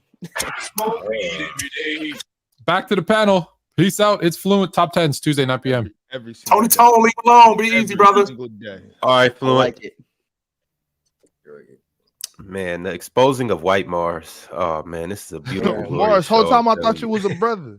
Right, man. As a white man, I will now be pushing all Gordon Hayward agendas. Hey, what was her Chandler name? Parsons? That was the president. Is Larry Bird your goat now? Larry Bird has now surpassed Magic Johnson, Michael Jordan, LeBron James. So I mean, you want Colorado to lose this Saturday too, huh? Don't you? Football is a sport that is not very kind to my people. So you love hockey. We gotta start talking hockey now. Hey, y'all remember that? Y'all remember old girl that was the white girl that was passing that she was black and she was like the head of the NAACP up north somewhere. There was no way she was black. She might have been whiter than Barbie. I think she said she identifies as white. She got a little tan. I think some makeup and shit. You know how that go. I mean, people out here identify green anything, Jalen. So you could identify as what you want. People out here identifying as dogs now. So crazy world we living in, man. Hey, what episode was that where Chappelle was the white man? That's a lot of episodes like he had that. Yeah, y'all know what I'm talking about. It's kind of the reverse that's going on here on the panel right now. Mars, are you on blackface right now? Whoa! It was recently summer. I guess I just take your. You got like a wig fro on too, or is it like show your real hair, man? We see your PC weekend. Mars half nap. We're not doing all that. Nah. But I'm ready to push some Bogdanovich agendas. That's what I'm ready for. Out of every player, why you pick him though? I could get behind that more. He's white and on the Hawks. What you want me to do? He's my people. Okay. Just making sure. European white and like American white different though. Well, I'm European. Mars, if it helps you out, I did one of those 23andMe things, and 17% of my lineage is British and Irish. So somebody was sneaking into slave quarters in my family too. So. All right, so Superchats. I don't know where you got 2 from, but I guess cool. Okay, I guess. Drink more water with the super chat said, who is the worst offensive and defensive player in your personal top 10 of all time? And if they played one another, who would come out on top? Bill Russell. Magic Johnson. Bill Russell and Magic Johnson. Yeah, Magic. And if they played each other, Magic Johnson would destroy him. Yeah, that's about right. But Bill Russell's the best defender of all time. But he's the worst relative to his era, yes. But would he be the worst offensive guy, right? By far. Ron. Mm-hmm. Mike sent through a super chat and said, KD gets the most optimistic outlook of all players in the top 10. I'm starting to understand Lowe's gripe with the convo surrounding him. Well, first of all, who got him in the top 10? Yeah, I don't know anybody who has KD. All time? He make current players. Yes, current players, yes, I can get with that. Yes, current players. I know somebody that got him in the top 10, but he definitely make current though. Mm-hmm. Yeah, but I mean, I think KD's fans are pretty optimistic when it comes to him. I I don't know if anyone here is particularly optimistic when it comes to KD. I think we just said assuming health, but I don't know if that's optimism or just that's how most basketball. It's crazy. Go. It is crazy to use Low reference when Low got in a debate with him. Only thing he say out the top 10 because he couldn't get rim pressure. That was top crazy. Top five. The top 5. Yeah, Low has him in the top rim 10. pressure. Rim pressure. I'm like, yeah, that was I mean, I think we all just understand. We watch KD hoop. He's great at basketball for all time. Oh yeah, for sure. Yeah, for sure. Yeah, all time top 75 player for a reason. Talk about it. Mike with another super chat said, "What separates the top 5 passers of all time? Amongst the top 5, I think they can all pretty much make any pass." Can we agree on the 5 first together? No, we're not going to agree. We're not level of difficulty of passes. Is it? I mean, I know Nash Kid in there, right? Can nobody disagree? Magic is one that everyone up here would agree with. Magic is one everyone up here. Magic. Okay. I think everyone up here would agree with Jason Kidd. Yes, and that's it. I think that's about all. After that, I think some people are going to say LeBron. Some people will disagree. If you don't have LeBron, some people will say John Stockton. Some people will disagree. Some people say Steve Nash. Some people will disagree. Some people will say Larry Bird. Some people. Yeah. Let's start with Nash. I'm just asking. Mars, you don't have Nash? Yeah, Nash is Mars the only one up here that doesn't have Steve Nash in their top 5 passes? Top 5 passer? Yeah, I got Nash. I got Nash as top 5 passer. Who don't? You do have Nash or don't? Yeah, me and Jalen have Nash in our top 5. I got Nash in the 5 too as a passer. Dama, you muted. I think I do. I do too. I'm gonna say who doesn't have him. Yeah, I don't think Ox has him. I don't think. Or Ron. I don't think Ron has him either. Ron, you got Steve Nash in the top 5? I don't think Ox is very high on Steve Nash. I'm not locking him in. He's in the conversation. He's not locked in for sure. Oh, he's locked in there. He's certain. He will not leave the top 5. That's close enough. That's 3. So Magic, Kid, Nash. Okay. I got LeBron. Those are my top 4 for sure. Magic. Kid. Everybody has J Kid? Yes. I got J Kid. Yes. All right. Stockton? I got Stockton. Yeah, let's get to the elephant in the room. I got Stockton. I'm gonna say, and the reason why I got Stockton is because again, I care about when you did it and how often did you do it, and the degree of difficulty when you did it. So John Stockton, who throws that on the dime, one-handed pass to Karl Malone in the 1997 NBA Finals, man, who doing that? If you don't have him, who do you have it? If you don't have John Stockton, who do you have there? Are you asking me? Whoever doesn't have John Stockton, would not have John Stockton. Magic, Nash, Kids. Say it, Mars. No, I have a bunch of people over Stockton. I'm trying to think about the top 5 I have. Magic, Nash, and Kidd are in the top 5. I can't. So we got those 3. I don't know who's 4 and 5, but over John Stockton, Larry Bird, LeBron James, Jokic. I got Rondo over John Stockton. Chris Paul. Yeah, you got Rondo over John Stockton. I definitely take Chris Paul. Chris Paul for sure. Yeah, those guys are guys I have over John Stockton, but I don't know who would be the last 2 spots. I say Chris. I go Chris Paul. And yes, whoever questioned Larry Bird. Yes, Larry Bird over John Stockton. Larry Bird is definitely, arguably, a top 5 passer all time. Yes, he is. I'm not arguing. I think Larry Bird's underrated as a passer and playmaker. I don't think we give him enough love and credit as much as he deserves. But wait, CP3 not top 5? Yeah, as a passer. He's in the conversation. I don't think Chris Paul will be in my top 5. No. What about Bron? Bron is debatable. Bron, Jokic, Larry Bird are all, they're like the ones I'm debating between. I don't know who I put where. If I had to, like, if you was like make a decision, it will probably be Magic, Nash, Kids, Bron, Jokic, and then Bird would be 6. So can we answer the super chat with the 3 we agreed on? So what's the difference separated between Magic, Kid, and Nash? So what's the separator then? I don't think there's a separator. I mean, I don't think people would complain about any order you put them in the top 3 as long as they're in the top 3, I guess. Yeah. Right? Yeah, I think it comes down to like personal preference and what you value when it comes down to passing. Okay. For me, I have a high value on the fact that in an era with very little spacing, they were able to get passes through gaps that didn't seem to exist. That's something I hold very high. I think the volume of great passes is important, but there's no like stat to measure that. It's just an eye test or perception thing. Those are probably things that would separate why I have maybe Magic 1, Nash 2, Kid 3 of those guys. But at some point, you're just splitting hairs and it comes down to personal preference and maybe some bias or whatever. I would assume that it is a unanimous number one on this list, and that Magic. it's a pinch of separation, at least, at bare minimum. I got Magic 1, but I think you'll be surprised how close I have Steve Nash to him. Oh, You're probably the highest on Steve Nash out of anybody, like even the general basketball. Yeah, I've acknowledged that my view on Steve Nash is higher than 99.9%. Yeah. Which is why I can't get with the Steve Nash is overrated logic, because I see what Mars looking at with Steve Nash. I see it. I'm taking Rajon over Nash, Mars. So. No, Rondo. Yeah, with you, but Nash. This is why I can't get with the Steve Nash overrated, because I hear so many people lower on Steve Nash than I do high on Steve Nash. I understand I'm on the high end of the spectrum. I might be biased. Maybe it's because as a white man, I like Steve Nash. Cool, whatever. That's just the majority of people don't view Steve Nash in that light.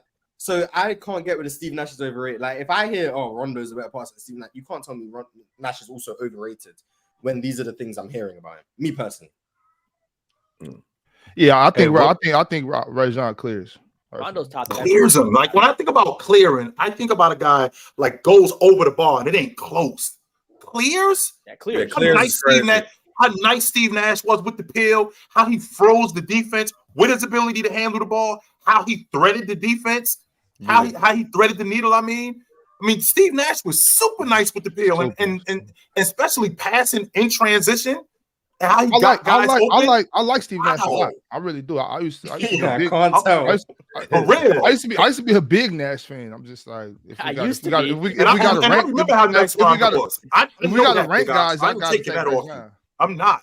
Not clear. Steve Nash had this. Sometimes I do that. Sometimes I do that. Like when I just got like somebody over, I think I use the word clears a little too loosely sometimes. Yeah. But I don't. It is one of those situations where I don't have to think about it long. You know what I'm saying? So you're comfortably taking Rondo over Steve Nash. Yeah. Now we got to remember who we're talking about. I feel the same way about Nash over Rondo. So I mean, I get right. Because we got to remember who we're talking about. And that's what we talk about. That's what I'm saying. Like that's fine. Like, we talking about your man. He's a Rondo guy. That's his guy. So it's not like definitely a Rondo reason though. It's not like I just like Rajon just because I like Rajon. I like Rajon because I think he's that good. It's not like I'm just a. So is Rondo a top 5 passer for you? Why else would I be a Rajon fan if I didn't think he was good? You know, it's not like. Oh, absolutely. I can get with that. I can get with that, Ox. But is Rajon Rondo a top 5 passer all time in NBA? He's somewhere in between 5 and 9, and I think.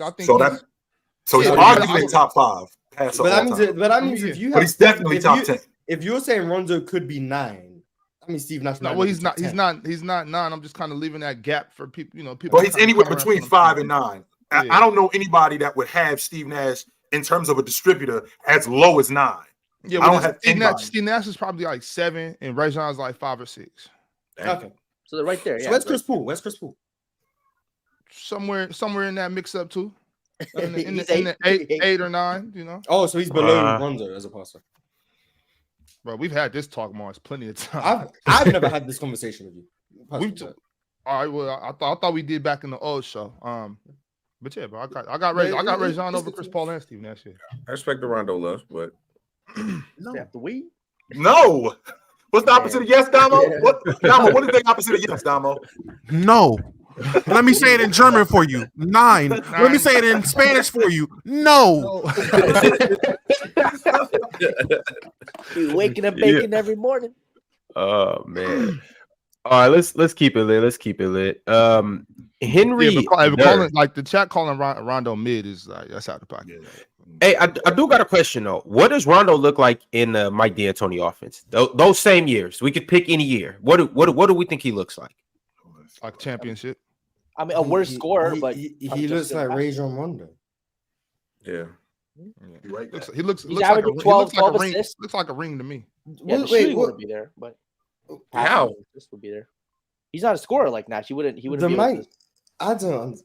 Wait, how? What do you think? What do you guys think Mike D'Antoni does for people? Like, I think he just sped up the game for Nash. Yeah, is Mike D'Antoni gonna give Rondo a shot? Because I hear this a lot when it's James Harden or Steve Nash. It's the Mike D'Antoni thing. You put someone else. So what did Mike D'Antoni do with Phoenix that just made Steve Nash boost his numbers or his effectiveness that shows that he's not really that good? It was Mike D'Antoni. What was the change that made that happen? I want to know too. He just sped the game up. That's all. Because he coached the team the year before and they were trash. So I'm genuinely curious as to what Mike D'Antoni did that made Steve Nash elevate to a level that he's just not that guy. What was it? For me, that question on Mars was more so. That question for me was more about him playing with Amari and those guys. It's not really about D'Antoni. I was more so talking about the team that.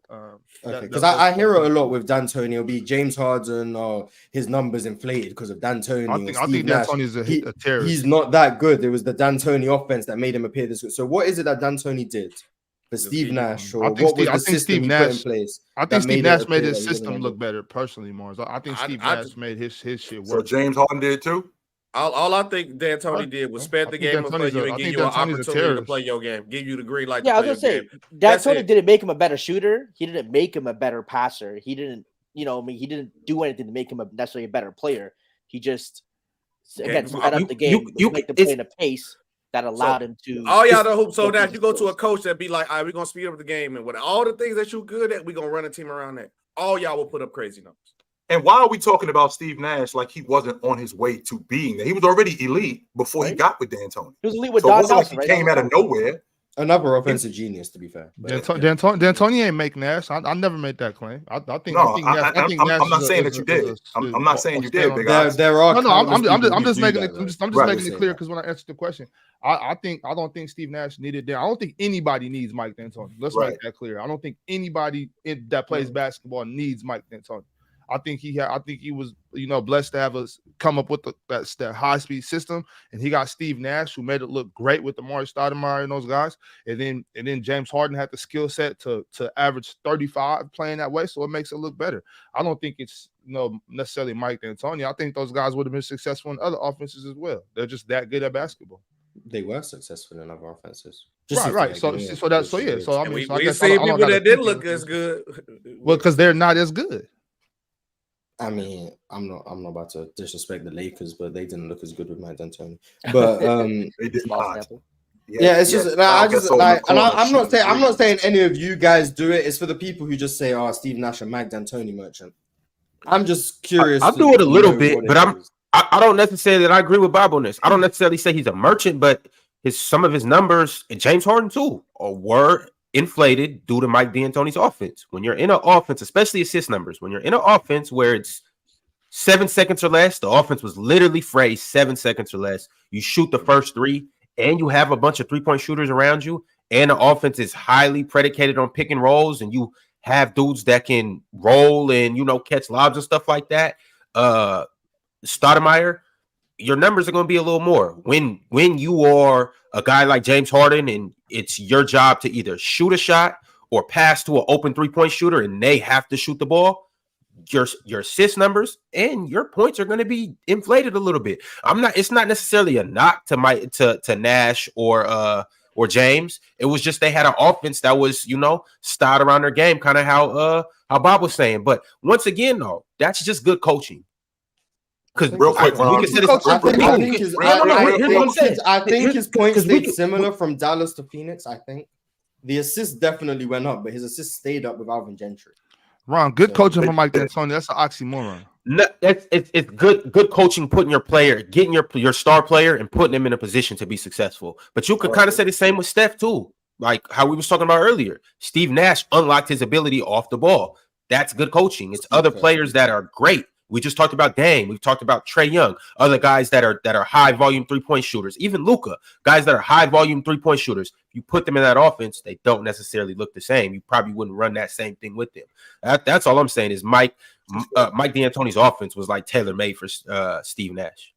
Hey, Greatest, just so you know, Greatest, if you're going to talk about us and say that we're lying, you got to do your homework first, my man, because what's going to happen is that you're going to run up on somebody who does know what they're talking about. So to say that Steve Nash wasn't an all-NBA performer or that he wasn't an all-star before he got with Mike D'Antoni, that's not true. Not only was he an all-league performer, he made the all-league team twice before he got with Mike D'Antoni. He made the all-star team twice before he got with Mike D'Antoni. And he was in the Western Conference Championship with Dirk in 2003. So how about you go do your homework before you run your mouth to us, and Dirk got hurt in that series, and some would say they could have beat the Spurs. By the way, so stop talking to us like this dude wasn't awesome before he got with Mike D'Antoni. Because he was. Yes. And yes, the same dude that Damo has axed up here more than once, more than twice, and he keep cheesing up. Go do your homework before you talk to us, bro.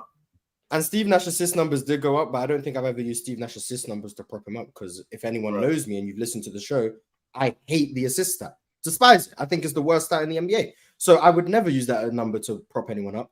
And the same with the 50% shooting thing. We had the discussion a few weeks ago. I hate the 50-40-90 logic. And Steve Nash has done it more than anyone else. And I hate that stat too. So once again, that's two numbers that Steve Nash would benefit from me bringing up. And I hate both of them. So that's not true. I would argue that Steve Nash field goal percentage went up because the league relaxed the defensive rules the year he went to Phoenix. That would be the argument I would make, not because he got D'Antoni. I would be like, they relaxed hand checking. They made offense easier. That would be the argument for why Steve Nash efficiency went up, not because of Mike D'Antoni, me personally. But if you watch the show, and I know you do because you're in the chat every episode, and you come to my channel as well, you're a mod on my channel. I appreciate you, greatest. I know you watch the show. You would know I don't use the 50% field goal percentage thing for anyone, and I don't use 50-40-90 for anyone. And Steve Nash would benefit from that more than anyone. And I don't use assists for anyone, and Steve Nash would benefit from that more than damn near anyone. So I don't get why you think that proves anything for me when you know how I talk about players and I don't care about those things. Which it should, though, Mars. Even though you should use that because that's part of his production. Now, don't get me wrong, Mars. The fact that they did relax hand checking, right? The fact that some of the rules did change, right? That did benefit benefit a lot of people. But for a guy like Steve Nash, with his skill set, those rule changes benefited him a lot. And the fact that he produced more, that can't go with that. We can't ignore that. So the fact that his assist total went up, I don't want to ignore that. The fact that his field goal percentage went up, I don't want to ignore that, even though the rules changed. I want to add to that. So the fact that Steve Nash almost averaged 50-40-90 for his career, that matters. Hell yeah, we got to talk about that. All right, y'all. We got another super chat from. Oh no! I just read that one. Here we go. Drink More Water said overrated and underrated playoff performers. Is Reggie Miller an underrated playoff performer, or do people know what he was doing? No, people know what he do. Underrated playoff performers. Okay. I mean, in playoffs, he balled out, but you know how I feel about Reggie. But yeah, shout out Reggie. Oh, I think Vince Carter is an underrated playoff performer. Steve Nash, underrated playoff performer, just because he ain't win. But I think Vince Carter. I think he did a lot of, especially later, big shots when he was with Phoenix and when he was with Dallas.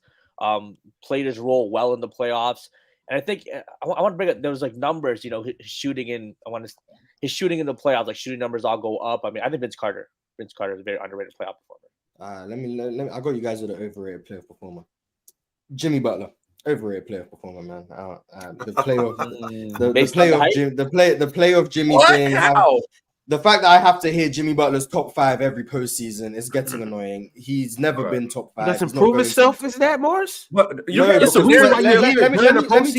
tell you how the Jimmy Butler story change your man. Let me tell you the life of Jimmy Butler. So he gets into the league.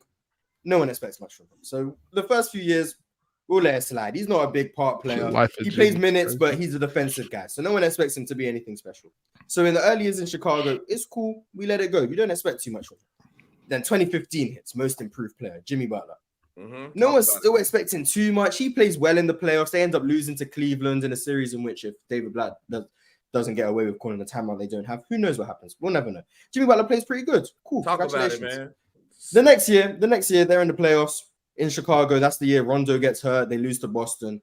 Jimmy Butler's, he's okay, but he hasn't got the playoff Jimmy name yet. It's cool. 2018, he goes to the Timberwolves. Everyone remembers they were going to make the playoffs. Jimmy Butler gets hurt. They fall down to the 8th seed. They have to win that play-in game against Denver. They win it. Jokic has like 40 in that game, by the way. No one cares. But they win that game. They play the Houston Rockets in the first round. Jimmy Butler doesn't play very well, but some might say he was still hurt. So we'll let that one go as well. It's cool. He hasn't got the playoff Jimmy name yet. 2019 for Philly. You have all the problems about who's going to run the offense, him or Ben Simmons. Joel Embiid doesn't play very well. They lose in the second round. Jimmy Butler plays well, but he's not fantastic. But he hasn't got the name yet. He gets the name in Miami. So he goes. He goes to Miami now. They make the finals. The first 3 rounds, Jimmy Butler's nothing special. Everyone's heard. Goran Dragic led the team in points. Bam Adebayo led the team in assists and rebounds. Jimmy Butler led the team in nothing. I don't really care about that. He just didn't play fantastic in the first 3 rounds. He was a good player, all-star, all-NBA level player. That's how he was playing. He gets to the finals, great finals performance, and all of a sudden he carried the Heat to the finals, and he was this all-time great player the whole time. He wasn't. Just go back and watch the first 3 rounds. He wasn't. He played pretty good, but the finals really carried that performance.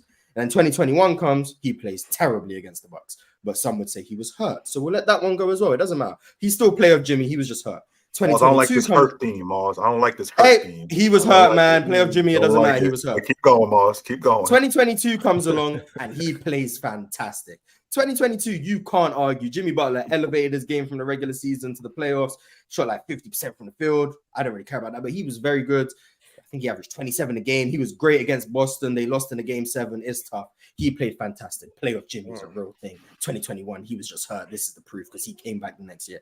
2023 comes along. He destroys the Bucks, obliterates them, averages like 36. I don't remember what he averages. Destroys 38 actually, Mars. 38. Jimmy Butler, top 5 player in the league, man. This is proof. This is the proof. This is the proof. Playoff Jimmy's a real thing, man. You can't doubt playoff Jimmy. Every time in the postseason, he steps up. The next round's against the Knicks. Meh. The next round's against Boston. Great for the first 3 games. They go up 3-0. Oh, yeah, he got hurt. Ankle injury. He rolled his ankle against the Knicks. They go up 3-0 against Boston. He's playing very well. The next 3 games doesn't play good at all, but we let it slide because they win the series. They make the finals. Guess why they made the finals? Jimmy Butler carried them. Doesn't matter that he wasn't great against the Knicks. Doesn't matter that he was very inconsistent against Boston. Jimmy Butler carried them. It doesn't matter that the team was shooting 40% from 3 in the postseason. Doesn't matter. Jimmy Butler carried them, even though we know Jimmy Butler's not a good 3-point shooter. The team shooting 40% from 3, that's because Jimmy Butler motivated them. It doesn't matter that the team is actually just making shots. No, Jimmy Butler's that guy, top 5 player, about to pass Dwayne Wade all time if he wins a chip. Jimmy Butler's that guy.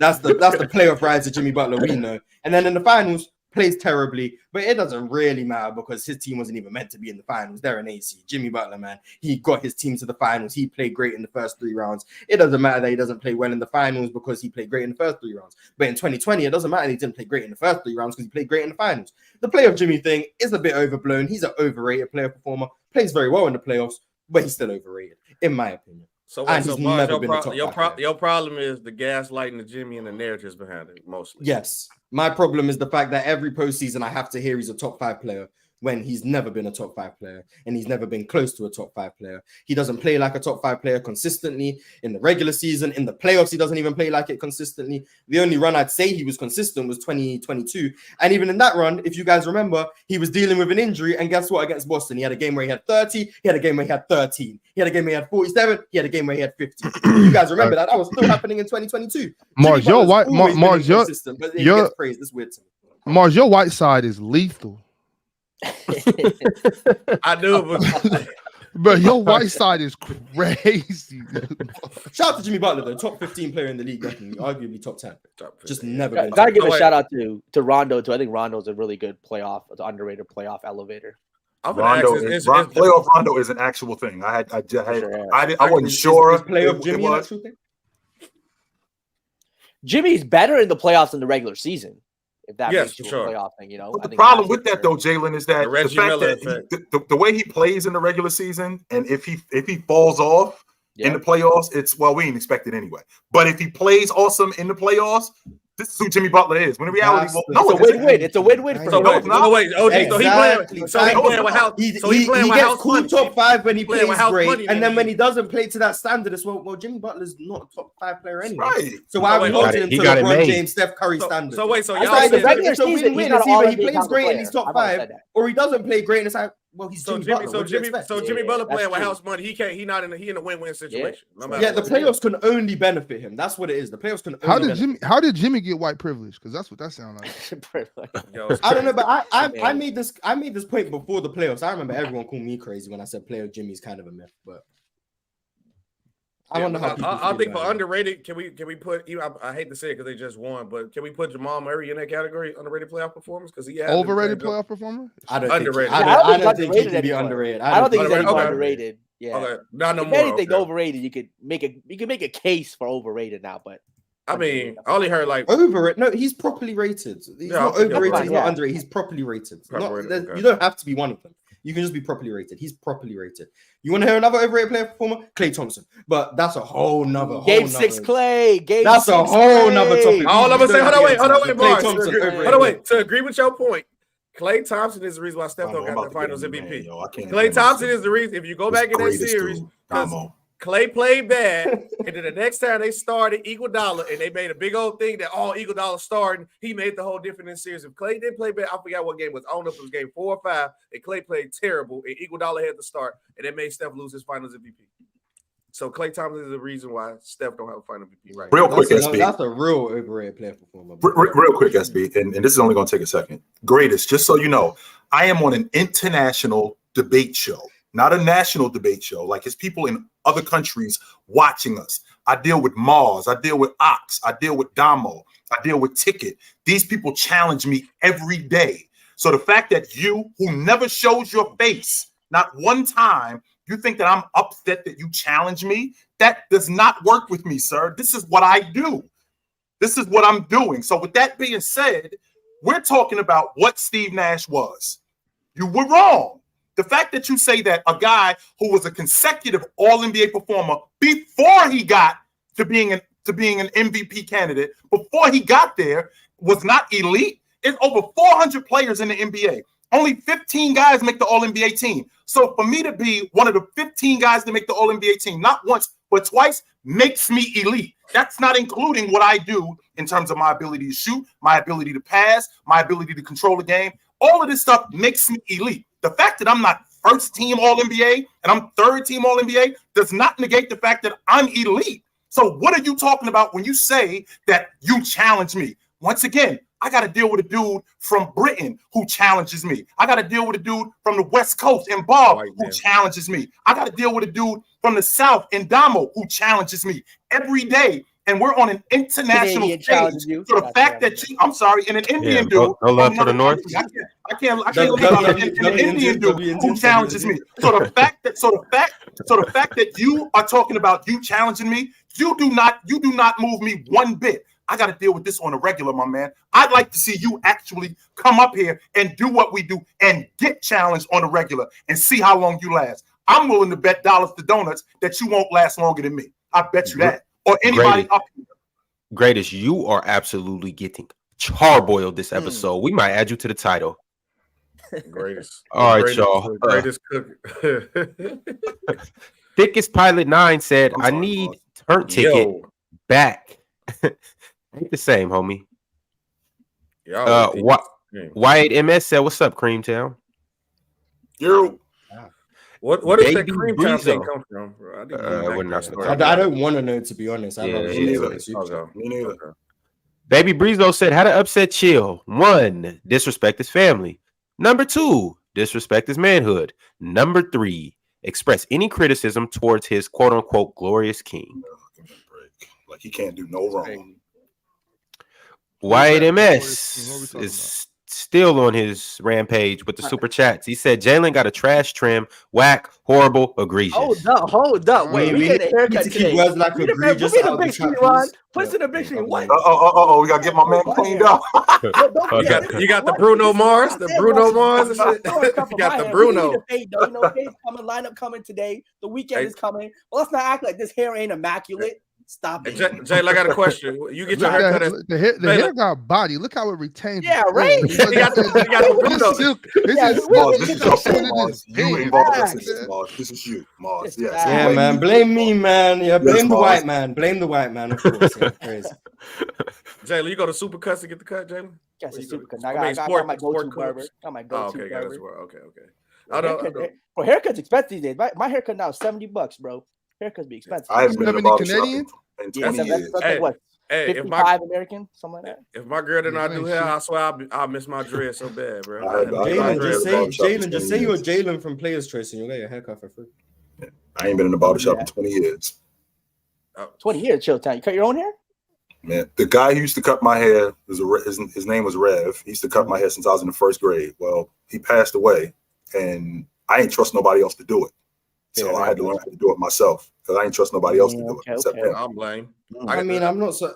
I mean, if he was cutting your hair in the first grade, I mean, hey, my barber was cutting my hair since 7th grade. He still cut my hair today. Yeah, my barber was 7th grade. Full respect to the barber. It's no surprise he didn't make it to 2023. If he was cutting your hair in the first grade. All respect. All right, super chat from YHMS. 20 years ago, Mars. What do you like? You If he was are going lawyer in the first grade, you want him to just live forever? Like it was about it was gonna happen. It was inevitable. Hey, that's why Yo, you what's come up bad. with Mars? That's It's why you would come inevitable. bad. Caucasian Mars, man. Caucasian Mars. You know what's coming? You want him to You know just what's live to coming? 250? Like he was a god. Yeah, that's All right, y'all. Yo, keep it pushing. Wyatt MS is still on his rampage. He said, SB really don't talk sports. I don't. Yo, turn your mic off. All right, let me go ahead. All right, SB, man, pass the sticks, man. Whoa. Y8MS with yet another one. He said, Creamtown Hoops cooking right now. Cook, Creamtown. Roll alert. Thanks for the super chat, brother. We appreciate you. Strange cool guy said, is AD better than KD or Kawhi? I believe he is. Right now? Excuse me. Right now, healthy AD. I'm going to have the conversation. He's better than both of them, but I think they're all in the same tier. Yeah, they're in the same tier. Yeah, they're about the same range. Yeah. They all give you the same problem. They all can play good, but if they're going to be available. Something like that. AD's defense is, that's with them three players, you're going to go with the same story where they all can play good if they on the court, but will they be on the court? That's it. That's the only problem. Mm-hmm. Early Cofield said, I got smoke from Mars about James Wiseman. Open gyms after this. If you got smoke for me about James Wiseman, like you could. He said, pull up. I'm through. He said it casually too. Like, yo, I'm through. You know, you invite somebody casually and let them think it's gonna be sweet, knowing that when they get on that court with you, it's gonna be completely different. We see what happens in open gym. We see. I just don't know what smoke you can have from it. Like, if you're gonna try and convince me that James Wiseman isn't a bad NBA player right now, respectfully, as Ticket would say, I don't think you're gonna win that conversation. If you try and convince me that he's not a bad NBA player right now, if you're gonna convince me that he's going to become good, you don't have to convince me because I've said I believe there's a ceiling for him. He's just not going to reach it in the next season or two. But if you're trying to convince me he will, I think you're going to lose. But you're more than welcome to come up to open gym. I mean, I don't mind. These two not even in the same category of defender. AD and what Embiid. AD? Fun 6000 said better defender, AD or Embiid. Why would you question that? Yeah, what the fuck? That's crazy. That was not It's even a bad question. Shout out for the dodo. There was a conversation a while ago. It's not a question anymore, but there was a conversation a couple of years ago. Whoever that was, send another. I don't know why, but I do remember like 2019 times. 2018. Why? What was there was a year like Embiid was like second or third in depoy or something. They were talking about AD. Yeah, that's just voting. That's voting. Yeah. Voting doesn't mean anything much. Yeah, I don't think he was ever better than AD, but I do remember there was conversations. There was. It's not now though. No. Early Cofield with another super chat said if Dame has Steph's team, he has at least 3 chips. I don't believe maybe that. 2. I'll be interested to know which 3. Yeah. But once again, it's a hypothetical. So maybe the first, definitely the ones with KD. I don't think, you know what I'm saying. Yeah, maybe the first. I'm going to, but yeah, I don't think they get KD. Yeah, I mean, personally, Jalen, I think we could swap you out for Steph on that team and get a couple rings out of it. So. You know why? But you got to think about it. Dame with his mentality, he's mentally tough. Does he even go and recruit KD? No. So we got to think about it. Do they even get KD? I'm sure he'll post a picture or two. Okay. Nah, but they needed Steph to go to the Hamptons. Remember, that's what they needed. Yeah, Steph was on his vacation. Bob Myers and Draymond called him up. Hey, we need you to come with us. We're going to the Hamptons to go get KD because KD's not going to join if he don't think that you're 100% on board. Steph leaves his vacation, goes to the Hamptons. Is Dame doing all that for KD with his mental toughness? I mean, after he they were just in the finals and lost. I don't know. Yeah. I don't know if he does that. So wait, so which one you think he might win? Maybe that first one when Kyrie. No, he loses both to me, but based on this, LeBron by himself beat him with the Warriors. Does he win any of them? I don't even know if they beat Houston. The reason why Houston in 2015. Oh, we talking if he made it though. They're there already. We can't talk about anybody behind. They in the finals. Get given 3 series wins. Hey, look, you gotta get there. Yeah, you gotta get the path to the finals. Oh yeah, Steph got to the finals. Let me just swap you for Steph in the finals. No. Yeah, we here already. We here. Look, we ain't got to worry about the rest of the story. But if that's the case, what if Kyrie doesn't get hurt in overtime of game 1? What if they just lose in regulation and Kyrie's fine? I mean, you can add that to the story, but but then Kyrie plays and they get cooked. They lose. But okay, I don't think they win 73 games, especially with Lillard. No way. So a lot of things are different, which is why I think the hypothetical is too hard to talk about.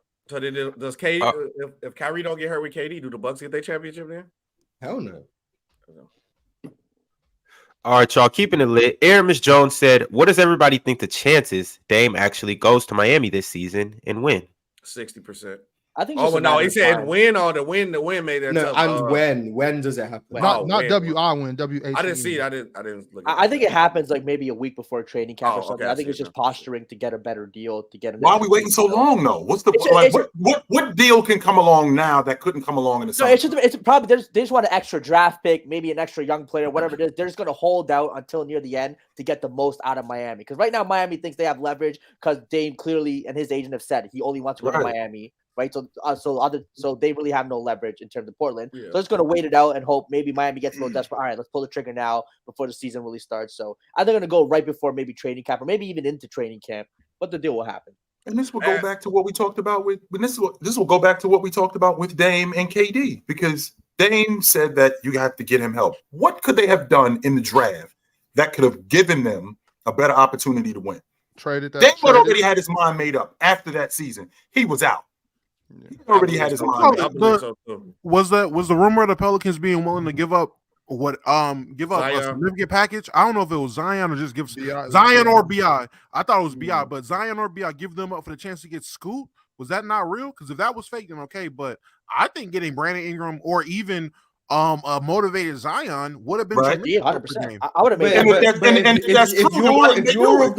you're of the belief that Dame can't be a number one. What does getting players worse than Dame do for Portland's chances to win? Well, I don't think Zion. I mean, I think Zion would be the number one on that situation. Zion would be better, but a motivated Zion, seeing Zion actually working out or whatever it is, I think he would be the number one in that situation. But Brandon Ingram, again, I'm not saying I don't think they will win. It's not about me though. It's about what Dame perceives as help, and it's no lie. Brandon Ingram is help. That is actual help compared to getting a rookie point guard. Right. No one thinks that's a crazy take. No one thinks that. No, well, this the Zion better than Dame. We just that's cool. Zion being the number one. I mean, I think no one has an argument against that. Like, am I the one that thinks that's crazy? Well, this the thing. Though, so I don't know who's better, but getting BI or Zion makes a better team for sure. But this is my thing. Like, if we got to assume, since we've assumed all this time that everything comes out is true, I got to assume that they offered that package as well. Greatest has responded to all you guys tormenting him in the chat. Mars, he is taking over your role as, well, the person that's getting blitzed and steamrolled. He said, I affect you, Chill, because you always stop the show for me 3 times. You mad because I always defend Kobe. If Randall was not elite based off all NBA in 25, 10, and 5 that only 3 players have, he was not elite. I'm glad you brought that up, man. I'm glad you brought that up. He is elite, but I'm not only that, Mars, but what's the separator? So when you get into the playoffs, I mean, when you're in the regular season, that builds the legend. When you get into the playoffs, that elevates the legend. Steve Nash is better than Julius Randle in the playoffs. That is a fact. Yeah. Which would explain why he was elite. It wasn't just that he was elite in the regular season and he fell off a cliff in the playoffs.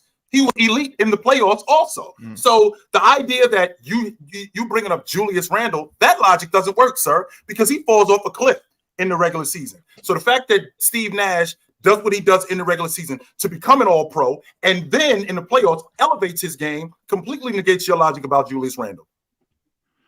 And I think Julius Randle is awesome, by the way. It sounds like you hate him. I'm not gonna lie. You saying what I'm saying about him, but hey, look, he did all that talking. Now he ducking the smoke. I live in New York. Look, that's what a lot of. I'm not showing my face to argue basketball, but I'm from Jersey, my man. I'm on the. I'm right on. I grew up on the other side of the Hudson River. I ain't grow up anywhere. I grew up literally on the other side of the Hudson River. And guess what? That's me right there. Right there. That's me. Hi, how you doing? Wait, great. So I'm from where you from, B? I'm from right where you from. And that's me right there. Yeah, what up?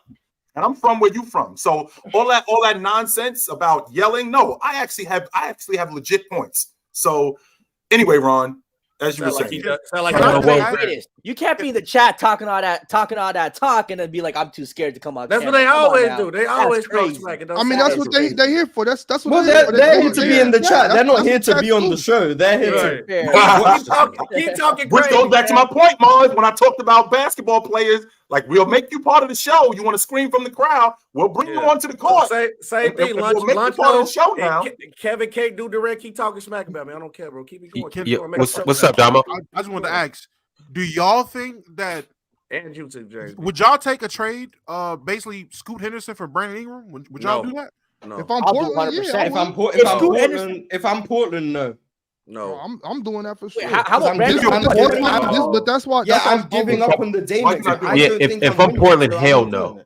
Like hell no. But I don't think Portland's are winning with Damian Lillard, so I don't know why I would keep trying it. I'm only saying because it's like it's obvious that they're trying to keep Dame or whatever they're trying to do. But so that's why I'm like, trade him. Like the whole. No, what would you do? The whole if you were Portland? I do it. But why would you do it though? To get Scoot makes no sense. It don't make no sense to have Dame and draft Scoot. If we're gonna keep trying to do the Damian Lillard thing, then you go get Brandon Ingram or some other small forward or something. I don't know, one of them. But to draft Scoot and then have the audacity to try to keep Dame is ridiculous. Like, but to answer your question earlier, like according to my calculations, I got 100% Dame is out of there. Like, it makes no sense for Dame to stay in Portland. 0 sense. If Dame stays in Portland for any amount of time, it's crazy.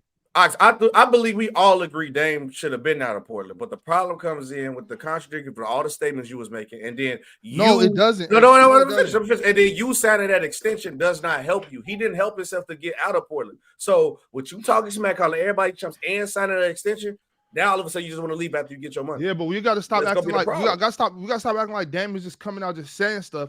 When Paul George started that whole little petty back and forth because he got his ass torched, and then he wanted to say some crazy shit. Dame responded.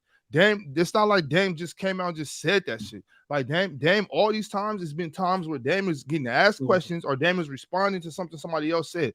There's no reason why Dame can't say that he disagrees with what Kevin Durant going to that team and then request a trade. To the team that went to the finals. We act like you have it's a rite of passage. Like you have to suffer. You have to suffer in your situation or we're not going to respect you. That's crazy. Like this is work. It's work. So it's like, why would you want to be in what you consider a hostile work environment or a work environment that you're not going to be able to thrive? Now, obviously, there are some instances where it's like, all right, but you went too far.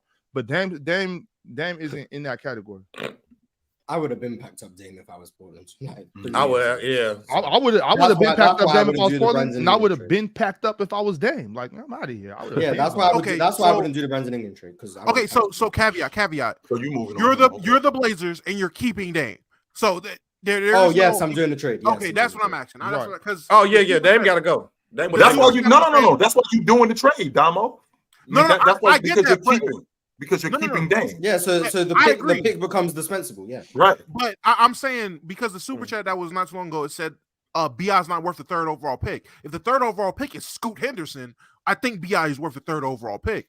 And what you're also saying when you move BI for the third overall pick is you're saying that you don't think that third overall pick is going to be better than Brandon Ingram in the next 4 or 5 years. That's why you're saying. That's why you're doing it. I don't know that. I don't know. Scoot could be good. School could be nice, but him being better than Brandon Ingram, but then you have two small guards in your backcourt who need the ball. It's like that's ridiculous. Brandon Ingram clearly fits better than. Did y'all see what Kevin Durant, Kevin Garnett said about Dame being traded? And it's crazy. Like now, he went through that thing with Timberwolves.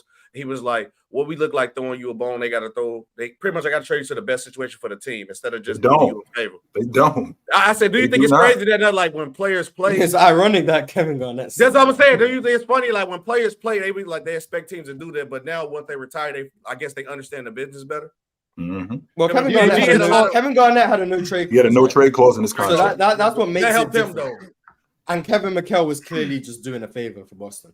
I mean, with that being said, even though I just said what I said about Dame, you do got the issue where players are just like they expect the team to look out for them, but then they want to do what's best for themselves every time. Like how you said, signing crazy extensions, taking all the money, and then expect the team to look out for you. Teams do the same thing too, though. It goes back and forth. Like there is no back and forth. It's just selfish organizations and selfish players butting heads.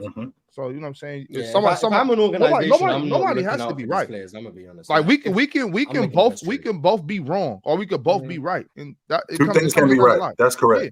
It's like, but at the same time, there are situations where both people involved in this are wrong. You know what I'm saying? Right. That's just what it is. It's just a situation. It doesn't have to be somebody at fault. There's, like in every situation, there's not somebody that's right. There's not somebody that's at fault. Sometimes things are just what they are. Jalen, you funny as hell. Bob, can I ask you a question? What's up?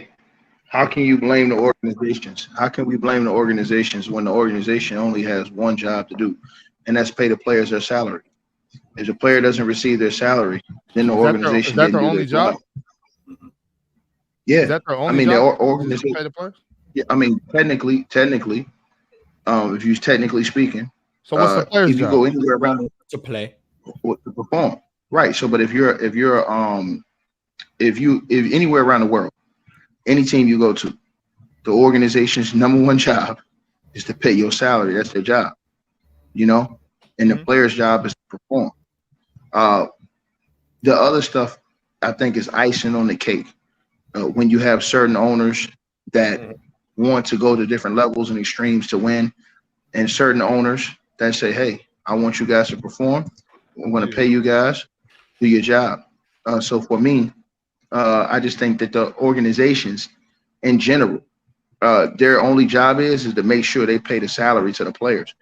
If the players aren't receiving their salary, then I think the players have a legitimate right. Right. But I just think that you resolve this. If you're a guy like Dame, it's like Giannis said, when you're a free agent, just leave. You honor your contract. And if they're not moving how you think the organization should move, when you're a free agent, leave. And that's what I think that the best way that you can counteract all of the other stuff is, because I don't think that it's honorable that you sign a contract knowing the direction your team has been headed into. And now everybody says the organization's not doing their job and they're not doing this, they're not doing that. But yeah, nobody like what Damo said though, Ticket. Why would you be getting ready to draft Scoot Henderson? You know what I'm saying? Once I find that out, all that other shit I said, whatever I said last year before that, 5 years ago, I don't care about none of that shit no more. I said what I said. I'm not saying, but now I'm not saying you're wrong. Get me up out of here. No, I'm not saying you're wrong about that. And on top of that, Bob, it's just the job to pay us, especially if you Ticket, we building this unit around you. We're going to get you the players to compete for an NBA championship. This isn't just entertainment. You also telling telling you, Ticket. You're not just responsible for paying me, though. Well, some of the owners, yes. Pay general managers. That's why they pay the president. That's why they pay scouts. No. What I'm saying to you is this: the owner's job is to make sure everybody gets paid. Right. That's their job. The players' jobs are to perform to their contracts. Most of the players that we're talking about, a lot of them don't perform to their contracts, whether it be the players that's on the team and these other guys, because you're in the National Basketball Association. My whole thing is that when we talk about these things, I'm just saying, for an example, we can take your favorite player of all time, LeBron James. Right. He never forced his way out of teams. He never asked for trades.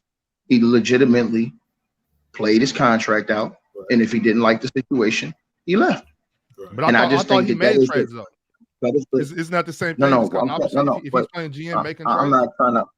Well, no, I'm not trying to argue about that. I'm just saying that I'm talking about his personal situation. Talk about arguing. What he did with talk about honoring contracts. Right? My deal is for 4 years, and that's all I'm here for. It's just a job. LeBron. So, but according to this platform, even according to Ticket, LeBron James might have honored his contract, but he didn't honor nobody else's contract when he moving them all over the league. I'm not against you on that, Bob. See, this is one thing I'm saying to you, right? And I'm not trying to go against you guys or nothing. When you sign a contract, and everybody knows as it's in this building, you sign an NBA professional contract. In that contract, it says a team owns your rights as a player and as a personality. They own your likeness. And so in the contract, it states in the rules of the NBA that they can trade you anytime they want. They can move you anytime they want without your notice. You sign that contract to get that money. Once you sign, that's why they say, like in record companies, you sign your soul away.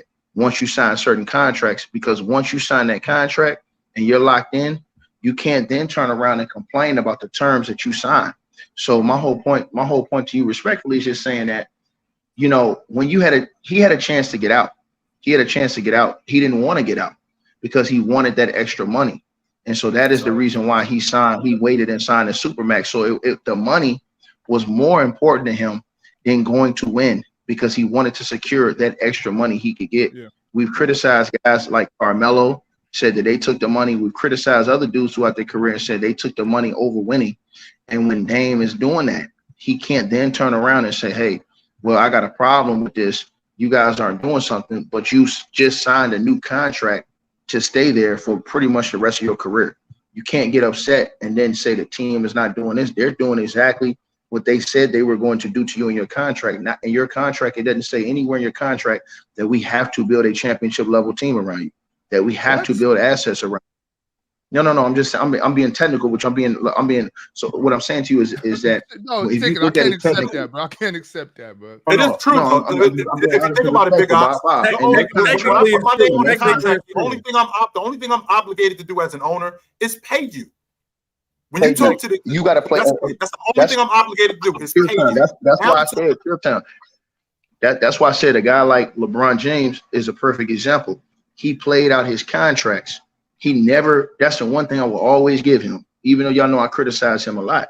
He always played out his contracts. And then if he didn't like the situation or he didn't like how he could maneuver in the situation, he left. And that's what these other guys should do. And that's why I said, like, what Giannis did was smart. Giannis says, if you guys basically don't do what I want, you know, because I don't have it in the contract, but guess what? I have leverage over you because of my status as a player. If you guys don't do what I want, I'm going to leave. But now they have an option. It's a catch-22 though, Ticket, because I'm going to honor my contract, but when I leave and I go jump on a crew as a free agent with a better team, I'm going to get criticized for that because I couldn't do it where I was. Now I'm going to go jump on a team that got better players. Then we end up winning. Well, you couldn't win it there. You had to go get on a bomb squad. So it's kind of a catch-22.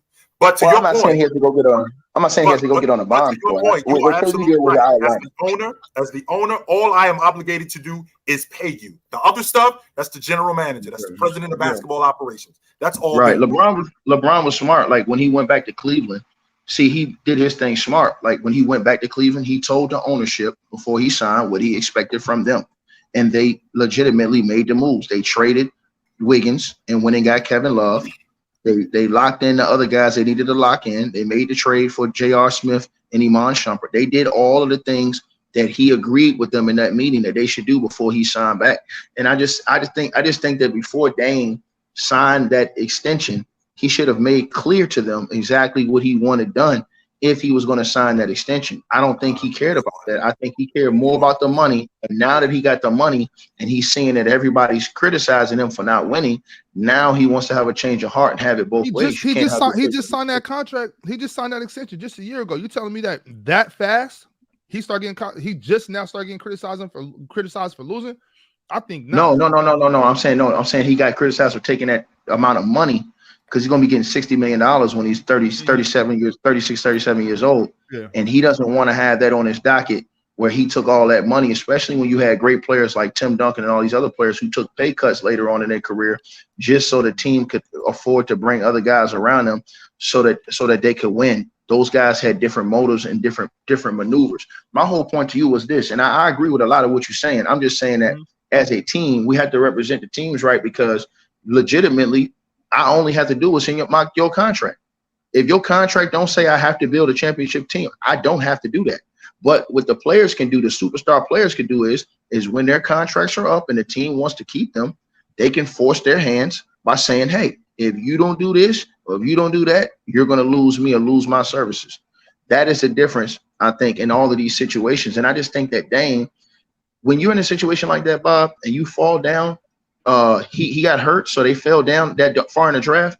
If you're the Blazers, you're only taking the best player that's on the draft board. It doesn't matter who it is.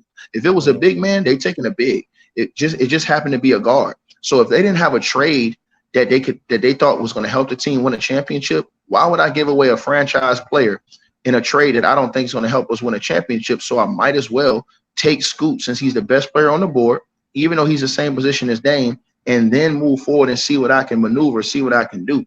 I'm just saying that the teams in general, they don't have to, like, if I sign a contract with you to come cut my grass, that don't mean you got to paint my house. That don't mean that you got to clean the toilets. That don't mean that you got to wash my cars. You sign a contract to cut that grass. Whatever I sign the contract for, I got to do it properly. Do it, do my job, do it to the best of my ability, though. Right. You know what I'm saying? If I cut the grass, but I don't get the hedges and line it up with the weed eater, you're not gonna pay me. Well, unless Dame isn't getting his paycheck on time from Portland's doing their job. Portland's doing their job. Yeah, technically. They might be doing the bare minimum, but they're doing their job. Because y'all done set up how long we've been on here? For 2 hours, 4 minutes and 13 seconds. I've been up here listening to y'all spread narratives and stuff that was said in interviews and things that y'all made up, assumptions that was said behind closed doors. Now we're gonna assume that the Portland Trailblazers didn't, inform them that they were gonna do the best they could and build the best teams around them. That's because you do the best y'all picking manipulation. Y'all picking and choosing when y'all want to use that. Now, we'll tell you this, Ox. I don't believe that. I don't believe that they just. I mean, on the surface, that's all it is. I'm just obligated to pay you. But that's why you got a general manager. That's why you have a president of basketball operations, because you got your franchise player, and we're gonna build this thing. We're not just here to. We're not just gonna pay you. We're gonna try to win. And the reason why we're gonna try to win is because we got a franchise player like you. We think we can build this around you, and I'm sure they told him that. But on the surface, as the owner, the guy whose name is at the bottom of the check, that's not what I do. My job is just to pay you. That's it. All right, fellas. We're gonna keep it pushing. Right now, I want to get into the best backcourts in the NBA, or ranking every backcourt in the NBA. In light of this being the Atlanta Hawks episode, I think we all can agree that they have a pretty good backcourt. So we're gonna quickly run through all 30 teams. We'll go around the room. We'll figure out who has an A-tier backcourt, a B-tier, C, D, and F.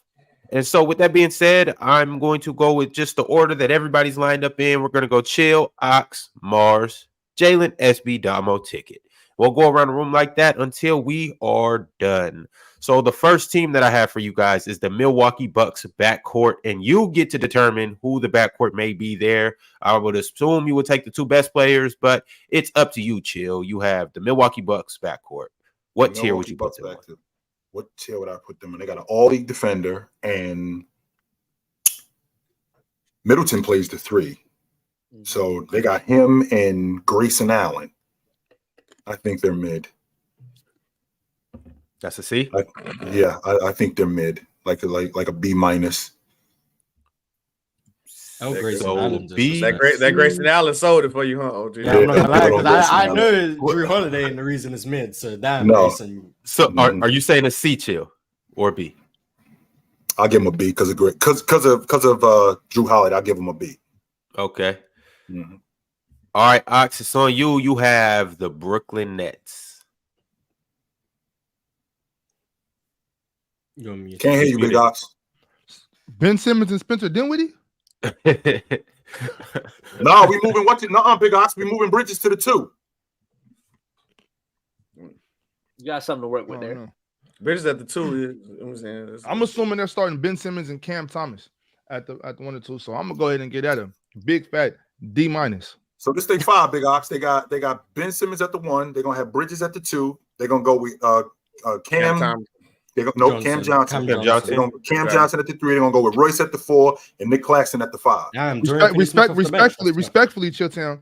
I can't take that. I can't take that because I've heard about 7 different starting lineups for the Nets. For the Brooklyn Nets. There's a lot of New York influence in the PC community. So I hear a lot of lineups. And I've heard Cam Thomas at the 2. I've heard Dinwiddie at the 1, Cam at the 2. I've heard so many different ones.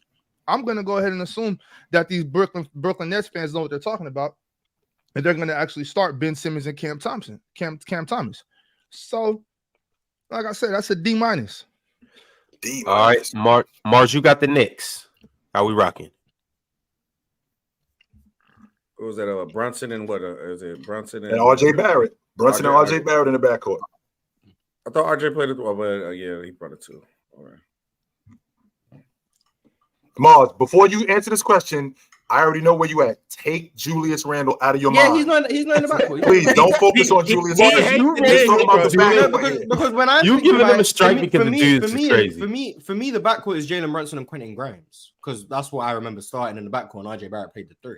Yeah, I thought RJ played the 3 too. Yeah. So I think that's a B plus. So I'll give B. Wow. Quentin Grimes is nice too. I like him. I like Quentin Grimes, one of my favorite role players. I do like him. Knicks get a B. Jalen, in this, I need the chat to see this because it just happened ironically and coincidentally that you got the Toronto Raptors. Where are you putting them? Man, Dennis Schroeder, another 2. And OG? I mean, OG. Or is it Scotty Barnes? So it's gonna be interesting how the Raptors do at the 2. I think Grady Dick might be playing the 2 by after midseason. OG's not really a shooter. Man, give me the tiers again. Give me the tiers list, Ron. Levels we got. We're gonna be put at. I'm gonna have to go with at this point. We'll go C. We'll go C. C. Yeah. Raptors. What Dennis Schroeder are we getting? We getting FIBA Dennis Schroeder. The MVP of FIBA. That's what you're getting. That's what I'm talking about. The best player in the world. The best player in the world, according to Noah. He's just one of those guys that, internationally will do that and then come back to the NBA and it's like, All right, SB, you got the Utah Jazz. All right, so we'll be going with all right, Ron. All right. See you later, Ron. So who they backcourt is what we going with? Colin Sexton and Clarkson still come off the bench, but we'll not count Clarkson as the guy. I thought it was I can't say his name. Agbagji. Agbagji. Yeah. Jordan Clarkson starts. Does he start? Jordan Clarkson. Okay. And then him and Colin Sexton start with him too. More than likely, that's what it'll probably be. Colin Sexton was coming off the bench last year, but because he was hurt, I think he's done this year. So I'm just gonna go off Sexton and Clarkson. I'm gonna probably go.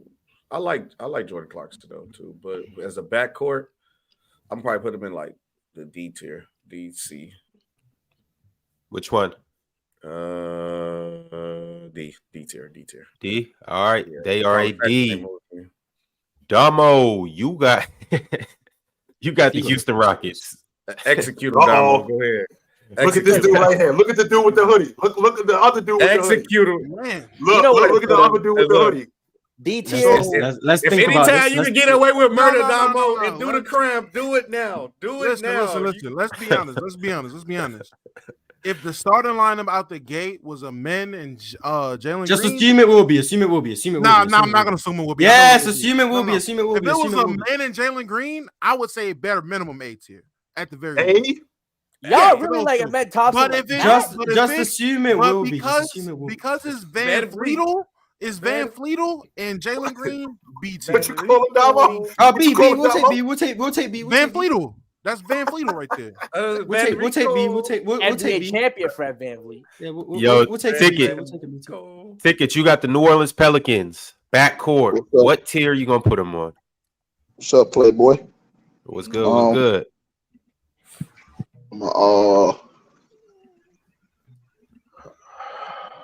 Let me see the tiers. Who running with CJ? A, B, C, D. It's him and her, right? Mm-hmm. I'm gonna put him on the C. Herb plays the put him on the C tier. Yeah. Herb at the 3 though. He technically starts in the backcourt if they start Brandon Ingram and Zion. It was Trae Murphy who was playing the 2 last year. But that was with Zion out. With Zion in. Yeah, Zion would still play the 4. It would just be CJ. Oh, I get what you're saying. Okay. Oh, okay, cool. Yeah. Wait, so who would the backcourt be? It would be CJ. It would be Jones. Jose Alvarado. Maybe. Yeah, put him in the C level. Put him in the C. Jose Alvarado. All right, Chilltown, it's on you, and you got the Lakers. Careful. James and James. Who's that league guard? D'Lo and Austin Reeves. Yeah, D'Lo. See. He had to see LeBron.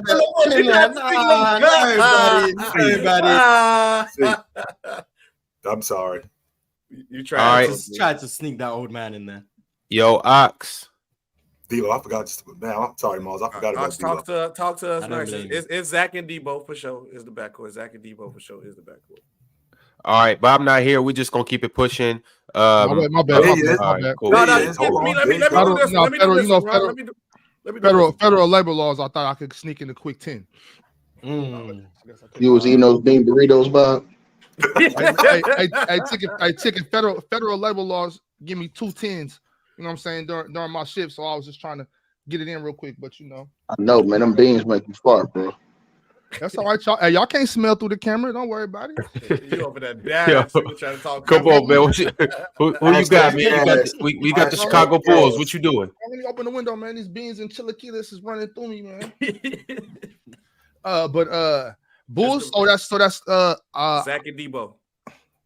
Tomorrow the 2 since when? Sit down, SB. Sit down, SB. Trying to help us out, man. So they got Io. What's his name? The young boy. It would be Io or Caruso, and then Zach. Io and Caruso and Zach LaVine, right? Yeah, that's what I thought. That's a solid C. He got moved to the 3, by the way, Mars. Yeah. DeRozan's always been a 2. Yeah, he got moved to the 3. How we run our offense? He was a 2. That was a year he was playing the 4. He's been just moving up. Can I take my 10? I'm at the 4. Unbelievable. I'm gonna text it to you. Hold on. Can I, hold on.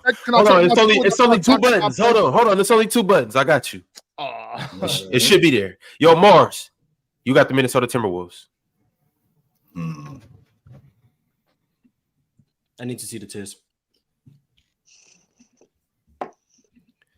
This is what we looking like right now. Mm-hmm. Oh, they're the best. They're the best one here. Top of B. Who's the Timberwolves? They got Mike Conley and Ant. Yeah, Mike Conley and Ant. Mike Conley and Ant. Okay. All right, keeping it pushing. Jalen, you got the Blazers. Oh, we going with what is it? Is it Lillard and It's Scoot and Shaden Sharp, man. It's Scoot and Shaden Sharp. Scoot and Dame. Well, either way, so we're just forgetting Ant-Man or Baby Ant. Yeah, he's off the bench. He's off the bench. I mean, shoot, they side. I think that's a really good back. I mean, look, either one of those guys. I mean, Scoot, I still want to wait. I think the hype on Scoot is getting a little out of hand. I want to really see him in the NBA game, but we'll go. If Lillard is there, I'm gonna go B. Give him a B. If Wemby don't go off and play all the games he supposed to play, or somehow Wemby Scoot win a rookie, I'm mark it down. But Wemby pretty much got it in the bag. All he got to Chet. Yeah, I was gonna say I got Chet. Nah, I'm going Scoot. SB, you have the Nuggets. So that's what Jamal Murray and KCP. KCP B for sure. B. Okay. A high B. Damn. B plus. Low B. Low B. Low B. But B. What are you basing that on? Why are they? Because that sounds like they close to being a mid backcourt. I mean, did you see what they did in the playoffs? Where's they game? Yeah, they won the NBA championship. Yeah, Jamal Murray. Both of them was a key component of that too, though. So yeah. Yeah, people are saying they should be higher. People are saying you're underrating them. Yeah. Wow. Yeah. I'm under. Wait, I should put them as A. That's what the that's what people are saying. No one's saying you're overrating them by putting them B. That's what's happening. I think B's respectfully though. Low B, I think. Low B. Yeah. B. Okay. Well, all right. So, hey, B it is. We got to keep it pushing. Yo, Damo, you got the Thunder. Getting an SGA? Yep. I love this backcourt. S. Yes. S tier. Okay. S tier. Yes. Yeah, we're not mad. We don't have no S, but A tier. We'll A him. J and Giddy. Well, I ain't say that low over B, but God. Some would say it's the best backcourt in the league. Nobody would say that. That actually was the first time I've heard that, Mars. But yeah, I wouldn't be surprised if someone said that. All right, I really like Josh Giddey. Let's keep it pushing. We got the Memphis Grizzlies and Ticket. You got him. John Desmond. They already did Portland. Yeah. Going back around. Who was the backcourt for Portland? Skeet Henderson and who else? Lillard is still but Scoot, Simons. Yo, Ticket though. Ticket. All right, so you got the Grizzlies though. What you doing with them? Yo, Ticket, the reason why we got to run extra laps in practice. I'm trying to stay focused. And I'm laughing running those laps too. I'm running those laps gladly. And I'm not running those laps. We gotta run extra suicides because of ticket. Coach gonna be pissed to be laughing while we run. Are we using John Morant or are we using the backup? Yeah. Ended up to his discretion. Ended up to your discretion. Yeah, it's up to you. Well, it technically is up to your discretion. Don't let them censor you, Ticket. Okay. Well, then I'm gonna put it at even if it's with Ja, I'm gonna put it at a B. So we got Marcus Smart and Desmond. I think they deserve it. No, Marcus Smart and Desmond Bain. Yeah, Desmond Bain. No. He's saying he's including John Morant. So it's gonna be Smart and Ja. Yeah, so I got him in the B too. Is Smart starting when Ja coming back, right? It's up to Ticket. If Ticket thinks he's gonna start, then yeah. Yeah, until he proves, until they both prove. Marcus Smart has been to the NBA Finals, but he's not A level. He's not an A level guard, and Ja Morant has A level capabilities. He just haven't shown it yet on the big stage. So I'll put him at a B. All right, Chilltown, you got the Dallas Mavericks. Luka and Kyrie Irving. I like it. I'm gonna give him an A. I expecting some hate in your heart to just say C. Yeah, I think that's probably the best backcourt, at least most talented backcourt. Talented for sure, yeah. I agree. No argument. All right, next we got the San Antonio Spurs and Ox. It's on you. I have no idea. Trey Jones and Devin Vassell. Trey Jones. I like Trey Jones. I don't know too much about Devin Vassell, though. I haven't seen enough of him. I heard he's pretty solid too. Probably a C minus. He's the best player on the team. Probably a C minus. We know we can't do C minuses and D pluses. It's just it's either C or D. Are they closer to C or are they closer to T? They're closer to not even subbing in. They're closer to sitting their ass on that bench. But give them they got a D, bro. A D for sure. But there is an F tier. There is an F tier. Nah, I'm not gonna do that. Trey Jones is a solid point guard. Somebody go make nobody has touched the F tier yet, but this is what we're looking at right now. Just you wait. All right, Washington is coming, Ryan. Yeah, just you wait. All right, Mars, it's on you, and you got Phoenix Suns. Hey. That was quick. No argument with that one. Nah, facts. 100%. All right, Jalen, Los Angeles Clippers. Who's the Clippers point guard? Russell Westbrook. Is he starting? It does come out the bench. League MVP Russell Westbrook. He's actually really good with them too. Norman Powell, who is Devin Booker without the opportunity. Hold on. So we talking Russell Norman without Powell? the green light. Without the green light. No, wait, Paul George at the two. What are we talking about? Paul George. Kawhi is healthy. Kawhi is healthy, Mark. Actually, it's true. Yeah, it's Russ and Paul George. Russ and Paul George. I mean, look, Paul George is elite. Russ, give me. It's a B plus. That's a B. That's a B plus. B plus. Give me that. I don't know what more you gotta do to be an A. Not be Russ. Can't go off name value. Russ might be held back a little bit. All right, SB. You got what was once easily the best backcourt in the NBA, but due to time, we don't know. But you're gonna have to figure out. You got the Golden State Warriors. Hey, Steph and Chris Paul. Yep. Either Steph or anybody is an A, so it don't matter. Hey. Steph and Killian Hayes is a C tier backcourt. Nah. Steph with me is an A. You right. could put Steph back there with my daughter. Anybody is an A. Hey, it's Steph. Steph carries. But I'm just Steph and Glazer up here. Okay. Wow. Once again, chat. This is I did not do this. It just happened like this, and it's on Damo. And lo and behold, he gets the Detroit Pistons. Who you going with, Damo? Killian Hayes and Jaden Ivey. Jaden Ivey. That's a B. Yo, we're going with Killian. B is crazy for those two. It's not Caden and Jaden. B is not crazy. Obviously, who is it, Damo? What do you mean? Who is it? It's Cade and Jalen. That's a Jaden. I'm sorry. Oh no, he said Killian Hayes. I forgot about Cade. I said Killian Hayes, and you said yes. Yeah. Cade and Jaden Ivey. That's a B tier. I heard Killian Hayes. Hey, Damo, what if you did, Damo? Pick to go Killian Hayes and Asor Thomas. Is that F? F? All because of Killian. All right, Ticket, it's on you. And you have none other than Bob Sacramento Kings. De'Aaron. So they have De'Aaron Fox, and they have the young boy. Bobby Brown. Nah, with the baby face. Kevin Huerter. Oh yeah, Kevin Huerter. Yeah, they're a I got him at a C. Reasonable. Fuck is that? I am at a C. If they advance out of the first round this year, I put them at a B after this season. I don't want to give them too much early. They're going to make the playoffs. Fast. All right. Oxface disgusted. Chill. You got the Cleveland Cavaliers. A. Darius Garland and Donovan Mitchell. A. Chill, Tom. Can I ask you a question?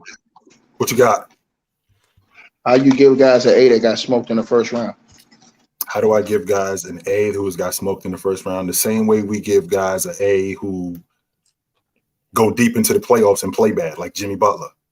Right, but that's the difference, though. He went deep into the playoffs. These guys got off the smoked. strength of him, though. It wasn't off the strength of him, though. And that New York Knicks team beat that front line up in Cleveland. Even though Jalen Brunson did outplay Darius Garland, that New York front line beat up that Cleveland front line more than anything. Well, from an A to they got a first team All NBA performer. I think Donovan Mitchell should have been first team All NBA. From an A to a D, what do you think their performance was in that series? The guards, the backcourt. Yeah, Darius Garland and C and Mitchell. C. It could have been better. Definitely could have been better. But from a talent standpoint, A. And going into this season, I mean, they improved last year. They went from a playing team to a top 5 team in the Eastern Conference, which was a lot tougher. My bad, Chips. I didn't know we was ranking off. I thought we was ranking off what they did. I didn't know we was ranking off talent. My bad. That too. That stuff matters. Real quick, I just got to point. I'm pointing out prejudice in the chat. I'm sorry. This has absolutely nothing to do with what we're talking about. So I just witnessed today. I just witnessed Ox, I witnessed Mars, and I could have sworn maybe it wasn't Ticket. I just heard Ox munching on toast. But I done heard food. I done seen both these niggas eating, and y'all ain't say a goddamn word. Not one word about that. When Damo eats cereal on you. Damo, turn your camera off. Damo, I respect your basketball takes, but you gotta stop eating. I'm literally stalking the chat to see one person. Damn, these niggas hungry. Something. That's big nigga prejudice. This is crazy. I'm calling it out. I'm talking to HR. This is crazy. I witnessed it. I'm waiting. I'm heard chewing. Big dudes can't eat in peace, Damo. Big dudes can't eat in peace. Get rid of them, Ron. Get rid of these dudes. Why they here, Ron? Get them out. Get them out. My bad. Smacking on toast. Big Damo sitting here for 3 hours. You can't expect a big chops like Damo to sit here for 3 hours and not eat. And then and these dudes get on him. But then Mars, Mars. Don't get me started. Y'all sat here and watched me. Huncho said something, Damo. What? I sat here and got the munchies in front of y'all. Y'all know I got the munchies. I go get some cereal on mute, out of respect of my heart. And these niggas munching on toast, and y'all just, hey man, they just munching on toast. This is crazy, bro. This is prejudice. Big nigga prejudice, bro. That's what this is. This is crazy. Yeah, that's cuz. Oh, y'all, I'm gonna be struggling for the rest of the episode, but we're gonna make it happen. Whew. Ron, what you eating? Mars pint-sized ass over there eating a steak, but y'all don't say nothing to him. And Ron and Big Ox over there chewing down on beans and burritos. But Damo eat a bowl of cereal. Damo, turn the camera off. That was I just killed that shit. Had some steak, eggs, hash browns, sourdough toast. I don't know why she got me sourdough toast. No. Y'all over here banging. I'm over here starving. I ain't eating nothing yet. Real niggas eat sourdough. Thanks. All right, Bob, you and your sourdough got the Boston Celtics. Oh, you guys hear about the Malcolm Brogdon problem they've been having? Who cares? I have heard about that. What's the problem, Marsh? Malcolm Brogdon appears to not be very happy with the Boston front office about some things. So it's very unlikely that Malcolm Brogdon will be on that team long term. Oh, he's ready forward. He'll be all right. He'll be okay. His feelings just got hurt. He didn't appreciate his name in that trade talk with the Clippers. He didn't. He'll be cool after they win about 5 games. Hey, Boston. We got a point guard with ice in his veins ready for you. Ready. Ready. We have a point guard with championship experience. Mm-hmm. That's what it sounds like, Ron. Sound like you was with your chick, Ron, and she caught you looking at another chick. You ain't trading her. You just was looking at another chick. She'll get over it. Yeah. Well, Bob, you got the Celtics though. So it could be any of them. I don't know who's going to be. It's Derek White and Tate. It's Derek White and Jaylen Brown in the backcourt. Whoever it is up there, it's an A. They got four. I mean, I guess like 4 or 5 guys you can put in that rotation. And it's an A either way you put it. All right, Mars. The Philadelphia 76ers. A. They got problems too. A. All right, the A tier is almost starting to stack up with the B tier. Tomorrow we'll come back and we'll sort through these tiers and we'll see which teams are ahead of which teams and maybe even, re-tier some teams that don't belong where they're at. But as of right now, Jalen, you have the Charlotte Hornets. LaMelo and Terry. LaMelo and Terry. You know what? LaMelo and Terry. Give me an A minus. Give me an A minus. I'm hot. That's LaMelo. Give me an A minus. LaMelo is him. Terry still doing. Are you mad, man? Are you mad? Hey, LaMelo is a better point guard than a lot of y'all's favorite point guards. I think you got too much pride. So real quick, Jalen, when you think about this backcourt, this sounds like a top 5 backcourt in the league. I mean, hold on, go to the A tier. I mean, how many teams we have on there? There's only 4 up there.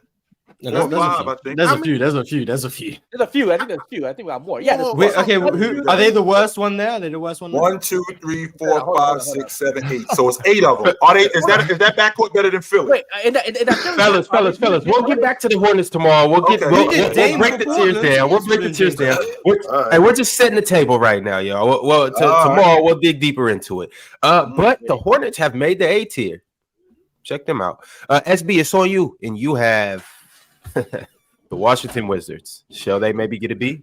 The guy you said averaging 28, that was crazy, At least I know now that my Denver Nuggets being this low pick won't be the worst pick because that Hornets at A tier is crazy. I like Tyus Jones a lot. I don't know if Jordan Poole can get 28, but F, man. F. This backcourt is garbage.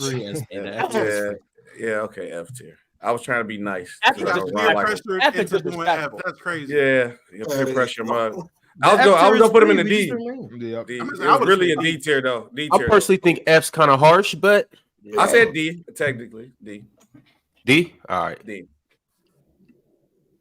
If you think about all the teams in the league, how many teams are you taking over Trae Jones and Tyus Jones and Jordan Poole? How many backcourts are you taking over them?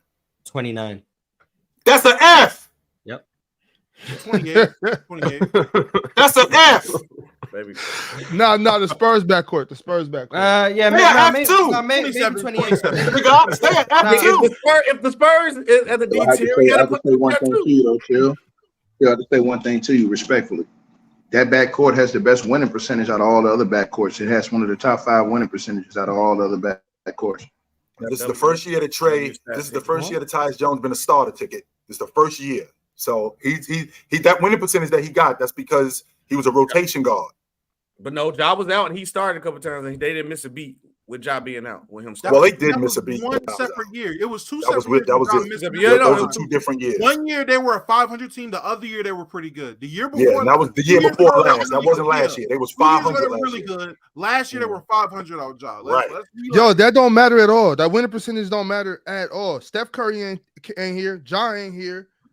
Triple J ain't here. Steven Adams ain't here. Desmond Bain ain't here. Klay Thompson ain't here. Draymond Green not here. Kevon Looney not here. They over there. It sound like more opportunity to me. It sound like more. All right, y'all. We got to keep it pushing. Damo, you got the magic. Oh man, I'm just great. Their starting backcourt is Markel and. Is it Suggs or is it Walker? It's up to you.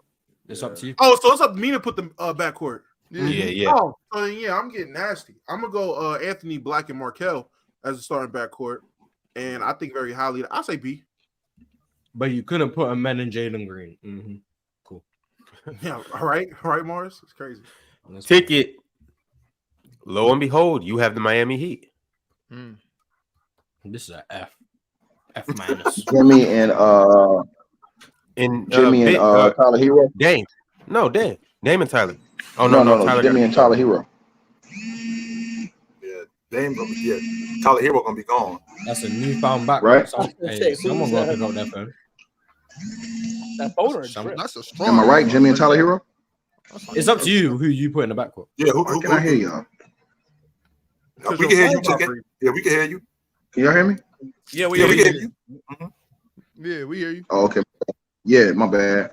I'm gonna say Jimmy and Tyler Hero. I'm gonna give them an A. They was in the NBA Finals. Yeah. Well, Tyler Hero didn't play. Yeah. They don't been to 2 NBA Finals in 4 years. I mean, if they don't deserve an A, I don't know what is. Kyle Lowry, Hero. I mean, if we can finagle Jimmy Butler into the backcourt, then yeah, I guess. But y'all could do that for DeMar DeRozan. All right, cool. It was. I wouldn't put Jimmy in the backcourt either, but it's not my pick. That was on my pick, and I just don't, Buckets was a 2. He didn't start playing a 3 until Dwayne Wade showed up. By the way, he was a 2 7 years ago. Oh, so that means that their starting two would be Tyler Hero and who else? It's likely. It looks like Kyle Lowry and Tyler Hero right now, but Kyle Lowry got benched though, right? Didn't he start coming off the bench late in the season? He had some injury. I think it was a hamstring. They don't got Gabe Vincent no more though. But yeah, Gabe Vincent and Max Strus are gone. So okay, well. Shit. I think Hero and Jimmy ain't bad though. Yes, he did. Yeah, I don't have a problem with putting Jimmy in the backcourt and then moving Miami up. But who was their starting lineup in the finals? Who was their starting guards in the finals? Gabe Vincent, Max Strus, Jimmy Butler, Caleb Martin, and Bam. Yeah. Gabe Vincent, Max Strus, and those guys ain't there, so it would have been. But Tyler Hero was hurt, so Tyler Hero would replace one of them. It would have been Tyler Hero, and the other one right now would be Gotta be Kyle Lowry. No, I don't think they're gonna start. Or they just run no point guard and do Tyler Hero and Josh Richardson. I keep telling you guys, it's Dame and Josh Richardson. I would just stick with Tyler Hero and Jimmy though. Yeah, Tyler Hero and Jimmy's fine. That's illegal to put Dame on the team he's not on. That's illegal. Yeah, you could be prosecuted for that. Oh, should be. That's illegal. I'm cool. Yo, that's an earthquake, yo. All right, Chilltown, it's on you. You have the Indiana Pacers next. Where are you putting Halliburton and Mathurin? Mm-hmm. Nice. Or Buddy Hill? I don't like Buddy. Buddy Hill getting moved. Halliburton and Mathurin. There's no pizzazz. I think they better. I think they better than the Rockets. That backcourt.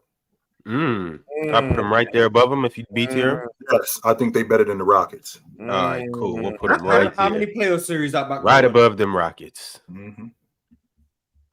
All right, y'all. And like I said, you can't make things like this up. It's the last pick. You see Chilltown's right in front of me, so over here, right in front of me, and it falls right to me. Oh, so you picking the last pick? Manufactured that. It's not me, man. Put that together, right? He did put that together, didn't he? Yeah, didn't he? God is good. God is great. He did put that together, didn't he? Yo, hey, that's on me. Man. Fell right to me. Appreciate you, Ox, for letting me step in and, make this clutch last pick. For I have one question for you. W stage. What you want to know why I won the May? I have one question for you real quick. What's up? What tier do you put Taylor Rooks? Hey, Ticket. Her tier ain't on here, brother. There's no tier for her? Whatever. I mean, let's keep it 100, Ron. There's a lot of chicks that's on the internet and on TV that's not easy to look at. She is not one of them. I mean, she is not. That's A-. Yeah, she is not one of them. There's a lot of chicks that they done dress them up and they done make up them up and they you could tell that when they take that face off, that chick is not easy to look at. She is not one of them chicks. No, she is not. I think Ron feel opposite of what you're saying, OG. He over here lost for words, my boy. Can't even talk more. Cat got my tongue. Literally. You think all right, well, as you can see, I put the Hawks up here. Let me switch some things up. So here the Hawks go. They are A tier. This is our tier list right here. We will get into this tomorrow. We'll talk about which team should be where, and sort all the tiers out from A to B to C to D. But for the last remaining part of the show, let's go ahead and talk about the Atlanta Hawks. How are we feeling about the Hawks? Let's talk about you. Let's talk about you impeding on my human rights. Let's get on that for a as second, a civilian. You said you wanted a 10, right? Let's talk about that. Just started his 10. Hey, all right, I just set the timer for him. He'll be back in 10 minutes. But let's go ahead and talk about the Atlanta Hawks. How are we feeling about the Hawks this year, y'all? What do we think that they will do during the regular season, and how far do we think they go in the playoffs? I think they're a mid-team in the Eastern Conference. I think they're a play-in team. I think as good as Trae is, as good as Murray is, I think that now, because they've gotten a year under their belt, I still don't think the other things are there yet. So the young players that they have, like AJ Griffin, right? Guys like that who need to get better, I don't think they're going to get better fast enough. The jury's still out on how Quinn Snyder is going to use Trae in his system. I do think he's going to help Trae because being a former point guard, I think he's going to play to Trae's strengths, but Trae really hampers that crew with a lot of bad shots, which screws up that offense. Clint Capella is getting up there in terms of his productivity, in terms of his age. So I think that they're right where they were last year. I don't think that they improved. I don't think they got much better. Losing John Collins, I still think this team is a 7-8 seed at best. I could agree with this. I could agree with the seeding of the where you got them at, OG. I think they're going to be that mid-tier team around the same place where the Chicago Bulls is. But my question is, the problem I have is I think Trae Young is the guy who's holding this team back. I think this kid got all the talent in the world, but with his questionable shot selection, being a liability on defense, can you think Quinn Snyder improved his game enough to take his game to the next level to actually be beneficial to the team? Because I think the end-all, being-all for the Hawks team being successful goes through Trae Young. So that's my real question. I mean, what is the next level for Trae Young? Again, this is a guy who is 30 points, 10 assists. And it don't seem like it's effective, too. When I know what you mean. Yeah, like I don't think those 10 assists are as effective as let's say Halliburton's 10 assists or whatever the case may be. But I think I agree with you guys in the sense of I think there'll be a mid-tier kind of East team. There's a team that I think will make the playoffs, but won't make any noise in the playoffs. Maybe, win a round with Trae Young and DeJounte. But after that, I think the problem is the interior scoring. I think Capella will be benched. I think they really want to move forward with Okongwu as their starting center. So I don't know whether they want to trade Capella maybe for another piece, or if they're just moving to the bench. But his time is definitely coming up. But yeah, I mean, you mentioned AJ Griffin. They have DeAndre Hunter, who I think is a good kind of 3-and-D type of guy. Again, just a team that'll make the playoffs, but won't make any noise in it. I disagree.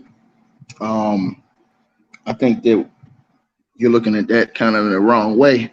First of all, I think they have a very good coach, Quinn Snyder, who has a lot of great schemes offensively. I think he proved that kind of a little bit late in the season. And going into the playoffs, they were a very dangerous team against the Boston Celtics. I thought that they could have a little bit better shooting on the perimeter. They could have probably did a little bit more damage, but they gave the Boston Celtics a run for their money in that first round after getting whopped the first game. I think that they have enough. I think we've already seen Trae Young. I think it was SB who said that he didn't have an effect, but he's already been to the conference finals playing his style. So that debunks that respectfully. And then when you look at just Trae Young overall, again, I think this season is a better season for them with the coach having a full training camp, him coming in, being able to impose the way that they want to play from the beginning of the season, building off of how they finished the season. They finished better than what they thought they would. They were a team that was headed for not being in the playoffs to going to the playoffs and actually being competitive against the Boston Celtics, who were picked to sweep them. I don't dislike the team, and I think that this is a mid team in the playoff. I think this is a a good team, but not a great team. But they're a player away from being a very, very, very good team. Okay, and so I disagree. I think they're a 45 win team this season. I think a 45 win team. Yeah, and respectfully, I disagree too. For the point, now I do give you credits for that point, acknowledging that they did make the conference finals. But then through the other years that went on, they consistently lost. They was a worse team, and then you add a all-star caliber guard to your team, and you don't improve from that time when you made it to the conference finals. And I think that's where the problem comes into play with this team, because how you got DeJounte Murray, who's one of the best two-way guards in the league. You got Trae Young, one of the best playmaking and shooting guards in the league, and you still can't get over the mid-tier in the Eastern Conference. That, right? Didn't they change the coach? Yeah, they just changed the coach down. That's why I asked the question. Like, right, so them changing the coach, them changing the coach, change that system and change the trajectory of where they were going. With Nate McMillan, they had tuned him out, and so with the new coach coming in, they actually showed a difference. They showed a different trajectory with the new coach coming in. So everything you just said just got ethered. No, so that doesn't work. Nope, that logic doesn't work, because you just told us that the reason why they got to the conference finals was because of him. But they had the coach that they tuned out. One, that logic doesn't work. Number two, no, he just said they added. He said they added. Respectfully, he said they added. And number two, when they played against Philadelphia, there was no reason why they should have lost to Philadelphia. Trae Young was terrible in that series. Ben Simmons put the clamps on him. Ben Simmons was the one who cheesed up. It wasn't because of Trae Young. I'm not refuting what you said. I'm talking about what he said. He said that they got all-star caliber guard, and they didn't take a leap. And I said they had toned out Nate McMillan, but you saw a turn when they got the new coach. So he did get ethered respectfully because the new coach changed. Why did they tune him out?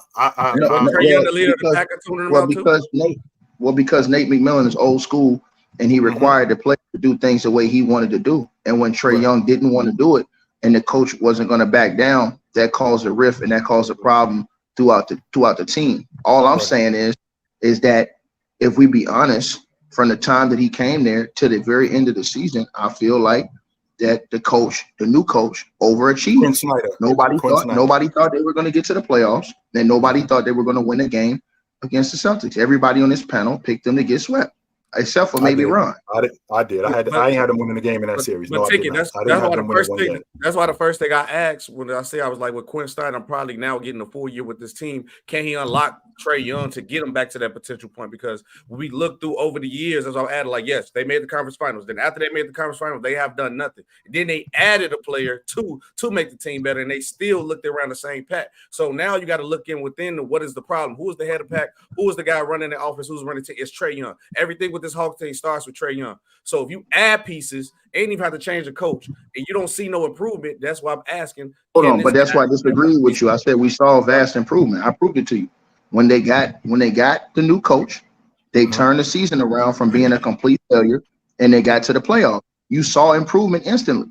Those are facts. That's why I said you can respectfully put that in your pipe and smoke that shit.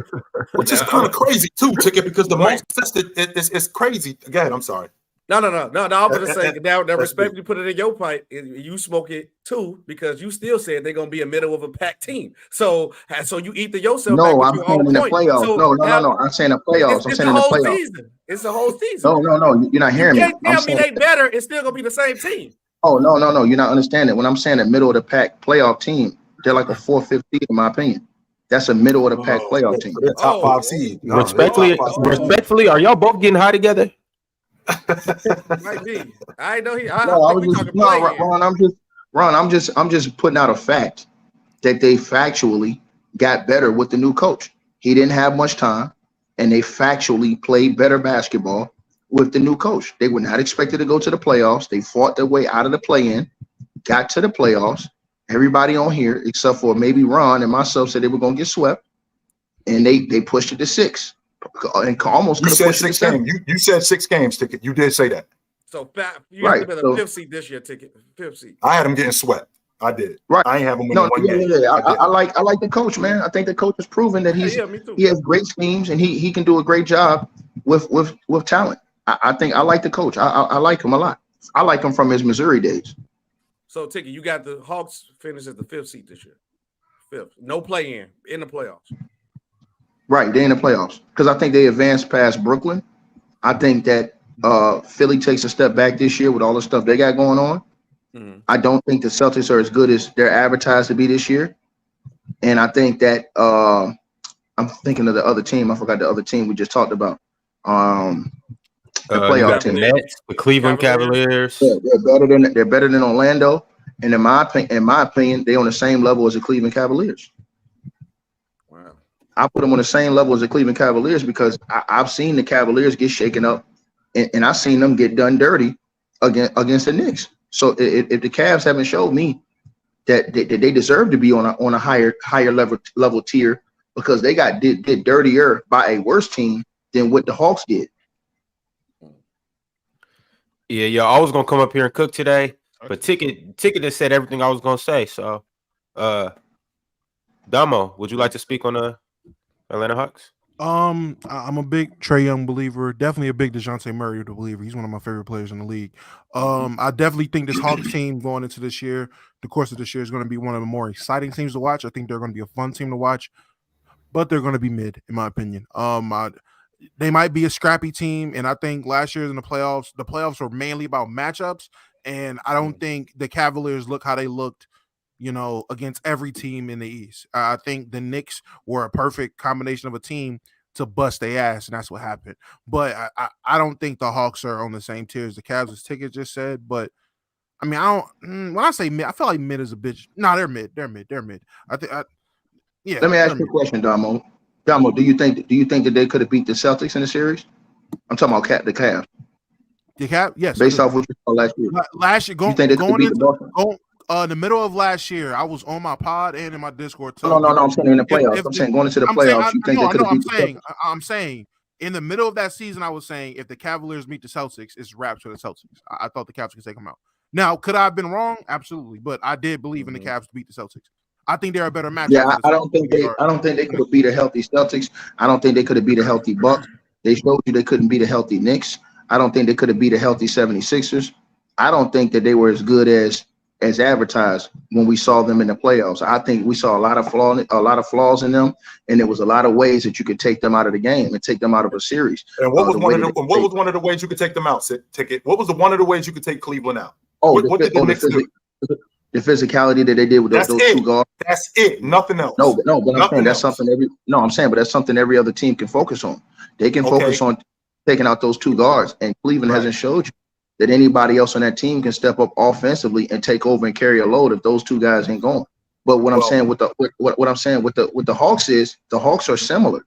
The Hawks, if you take Trae Young out, they're similar. That if you take Trae Young and DeJounte Murray out, they don't have a guy like that either. But I that's why I said I think they're on the same wavelength, on the same level. I just don't believe what Damo said, that the Cavs are as good as we all thought they were. I don't think any of those guys are on the level that we thought they were, and those guys took a step back. But when I look at the Hawks and we look at the Atlanta Hawks team, I think with the new coach, I think DeJounte Murray coming back, I think Trae Young coming back, I think Hunter coming back, I think what's the other guard's name? I can't remember his name. Capella coming back. Then they had another guard. They got another guard on the team. Bogdanovich. Yeah, Bogdanovich. Yeah, I like that. I like their team to have a sneaky good season.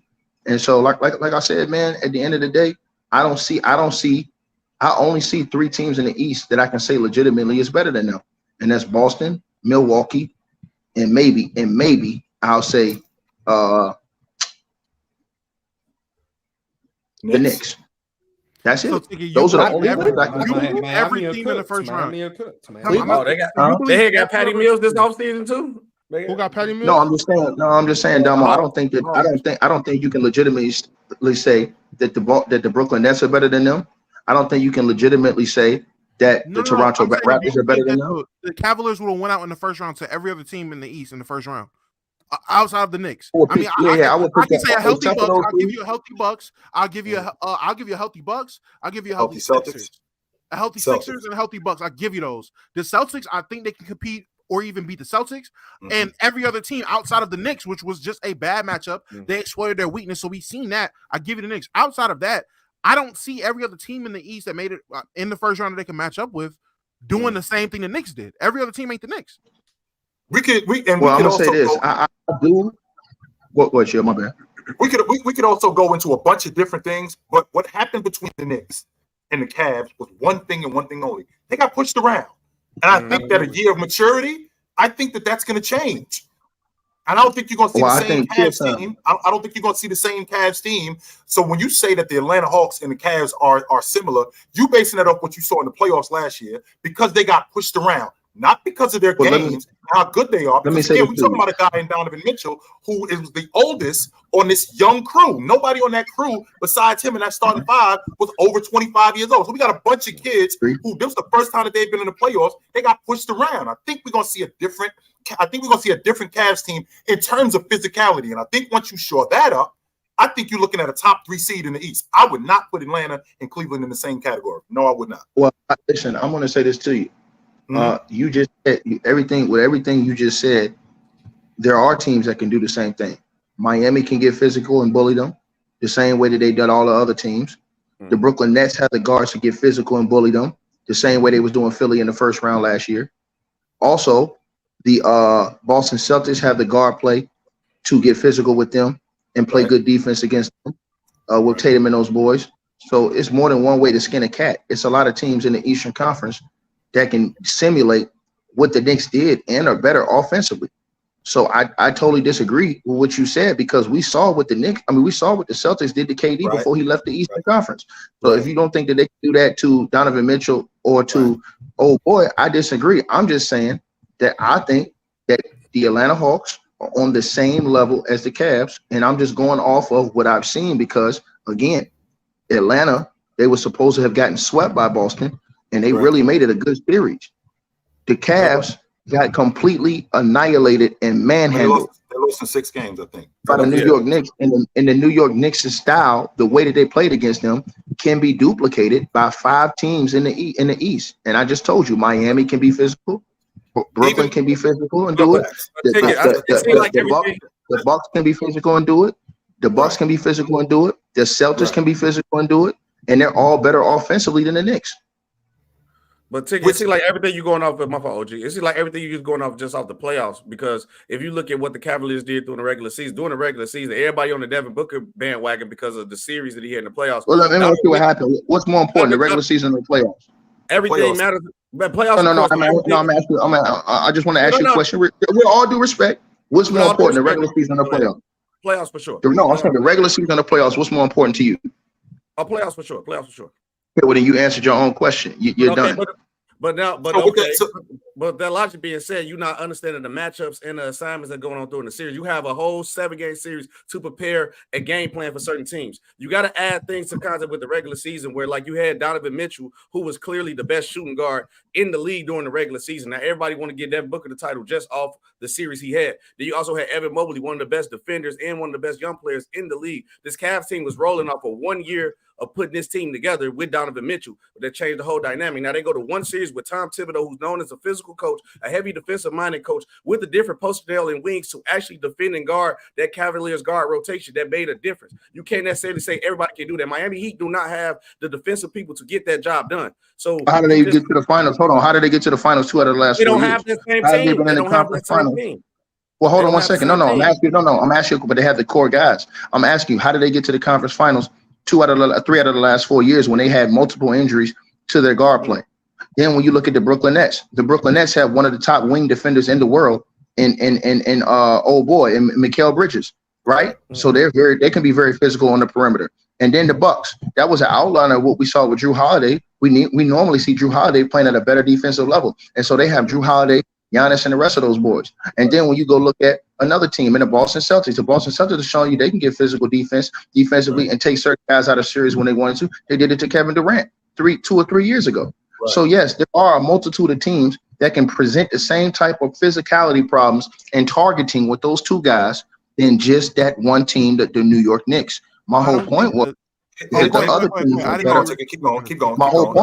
the other teams are better offensively, So it could get even uglier for those guys.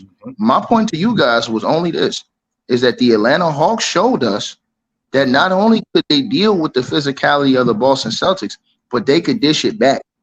Now, they're going to get a full season in order to prepare. They're going to have an off-season, the training camp now in order to be better prepared going into this season. And I don't think that it's out of the world to think that they can be better than Brooklyn. I don't think it's out of the world to think they can be better than Toronto. Right. I don't think it's out of this world to think they can be better than Charlotte, better than Orlando, better than we got to see what happens with Philly, because that's a wreck over there right now. Even though I think Philly will still win some games, that's a wreck with a new coach. And then you also looking at the situation. I've only seen it with the Knicks. They have a potential where they can have a better record than the Knicks this year.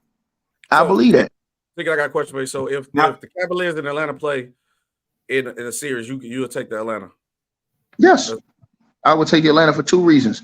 For one, they're better coached, and for two, they have a star that showed me that he can close on the big stage better than the other one.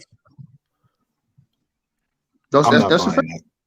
I'm not buying that. The reason why I'm not buying that ticket is because your stance on Cleveland is the fact that they got pushed around.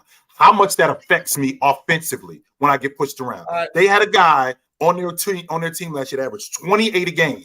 They also had another guy on their team who was a former All-Star that averaged almost 20 a game. That's what that backcourt did. But the fact that they got pushed around completely took them out of the series. Now, if you take that off the table and these guys are tougher, that's going to affect them offensively. That's going to enhance their game offensively. So when you got teams like the Boston Celtics, like the Atlanta Hawks, when you take that off the table and now all we're going to do is play basketball, you can't push us around. Now the playing field is even. And I'm taking the Atlanta Hawks off the table. Let me ask you this last question then, Chilton. I'll leave it alone.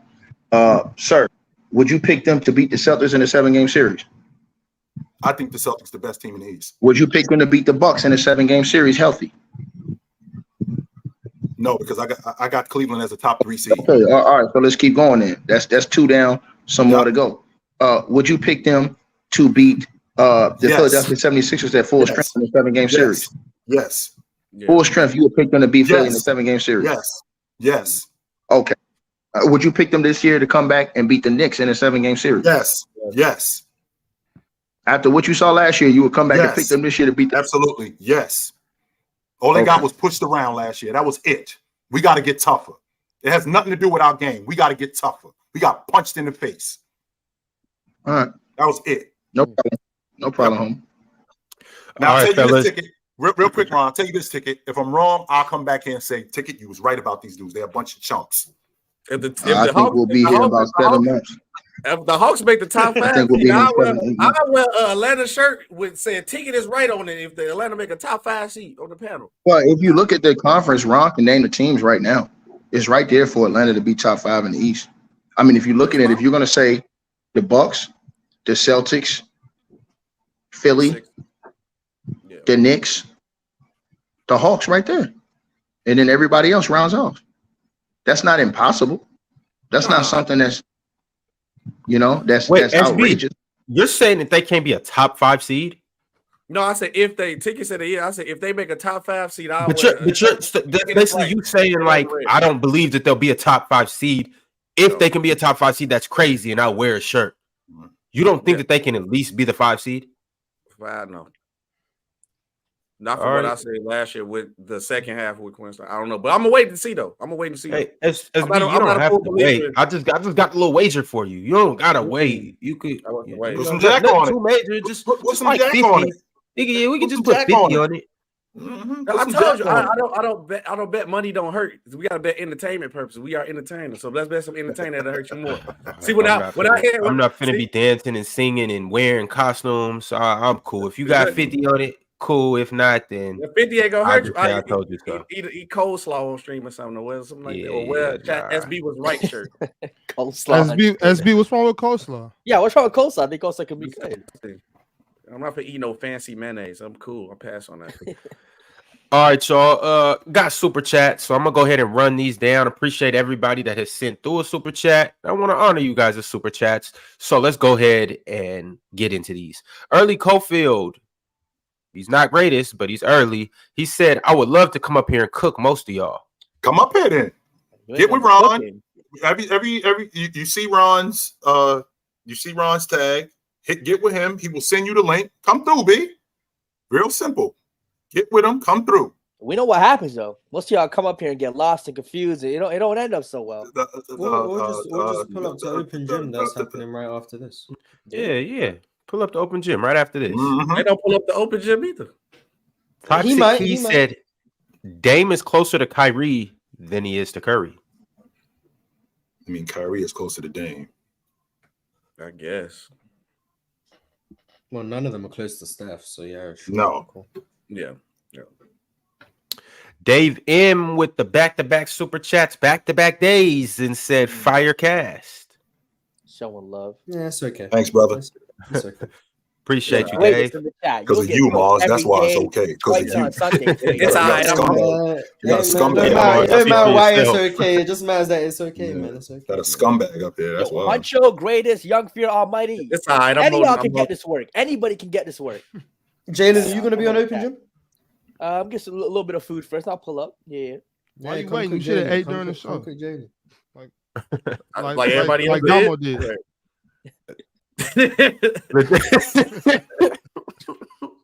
Bro, that Damo's there. All right, bro. Damo knows his way around sack. Whoa. Easy, Damo. Focus, Damo. Focus, Damo. My bad. Yes. My bad. Sacramento. My bad. That's Sacramento. what he said. You know Sacramento. You know what he's talking about. Focus, Damo. Please say it like that next time. So. Damn. Yeah, no, that was crazy. My bad, Damo. My bad. I didn't mean to put you in that situation. Bro, my lawyer finna be hollering at you too, man. You impeded on my 15th Amendment right to vote. You know what I'm saying? To vote for what? You stripped me of life, liberty, and the pursuit of happiness, and also robbed me of my First Amendment right of freedom of speech and censored me as well. So I just want to let you know. Hey, Ron, this is your man, by the way, Ron. I just want to put that out there. That's my your lawyer, man. my lawyer will be in touch with you on account. That's your man, Ron. You are an employer. So you know, Ron, this is your man. You are an employer, and you silenced me at my job site. This is your man, Ron. I just want to let you know that. You caused me harm at work. It's a toxic work environment. I will have you in front of the Supreme Court by the summer's end. This is your man, Ron, by the way. Today, actually, so by the end of the PC court on the way. Yeah, chill. I'm starting to realize that, you know, the That's people your man, I got in my circle, some of the people I got in my circle aren't quite the, you know. Yeah, that's your man. You impeded on my 15th Amendment right. So, you know what I'm saying? You saying I'm in the wrong? It's crazy. Make sure look at that victim blaming. Look at that. Look at that. Ron, I got to bounce, brother. I'll see y'all dudes tomorrow.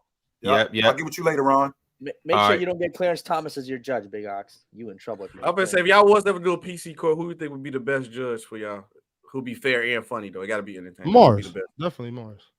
Always picking the white man, crazy. Speaking of which, Ladarius Munford said Mars White ? Unsubscribing. Damn. Wow. We love white people. Henry Dirt said you didn't. Oh, damn, chill. He said you did not score 9 on Kobe Bryant. Kobe locked up D Wade, Steph, Curry, LeBron, most all D teams for a guard. Yeah, Showtime's better than all those guys. What's all about? Stony Starks said, "Where does Giannis rank all time? Top 50.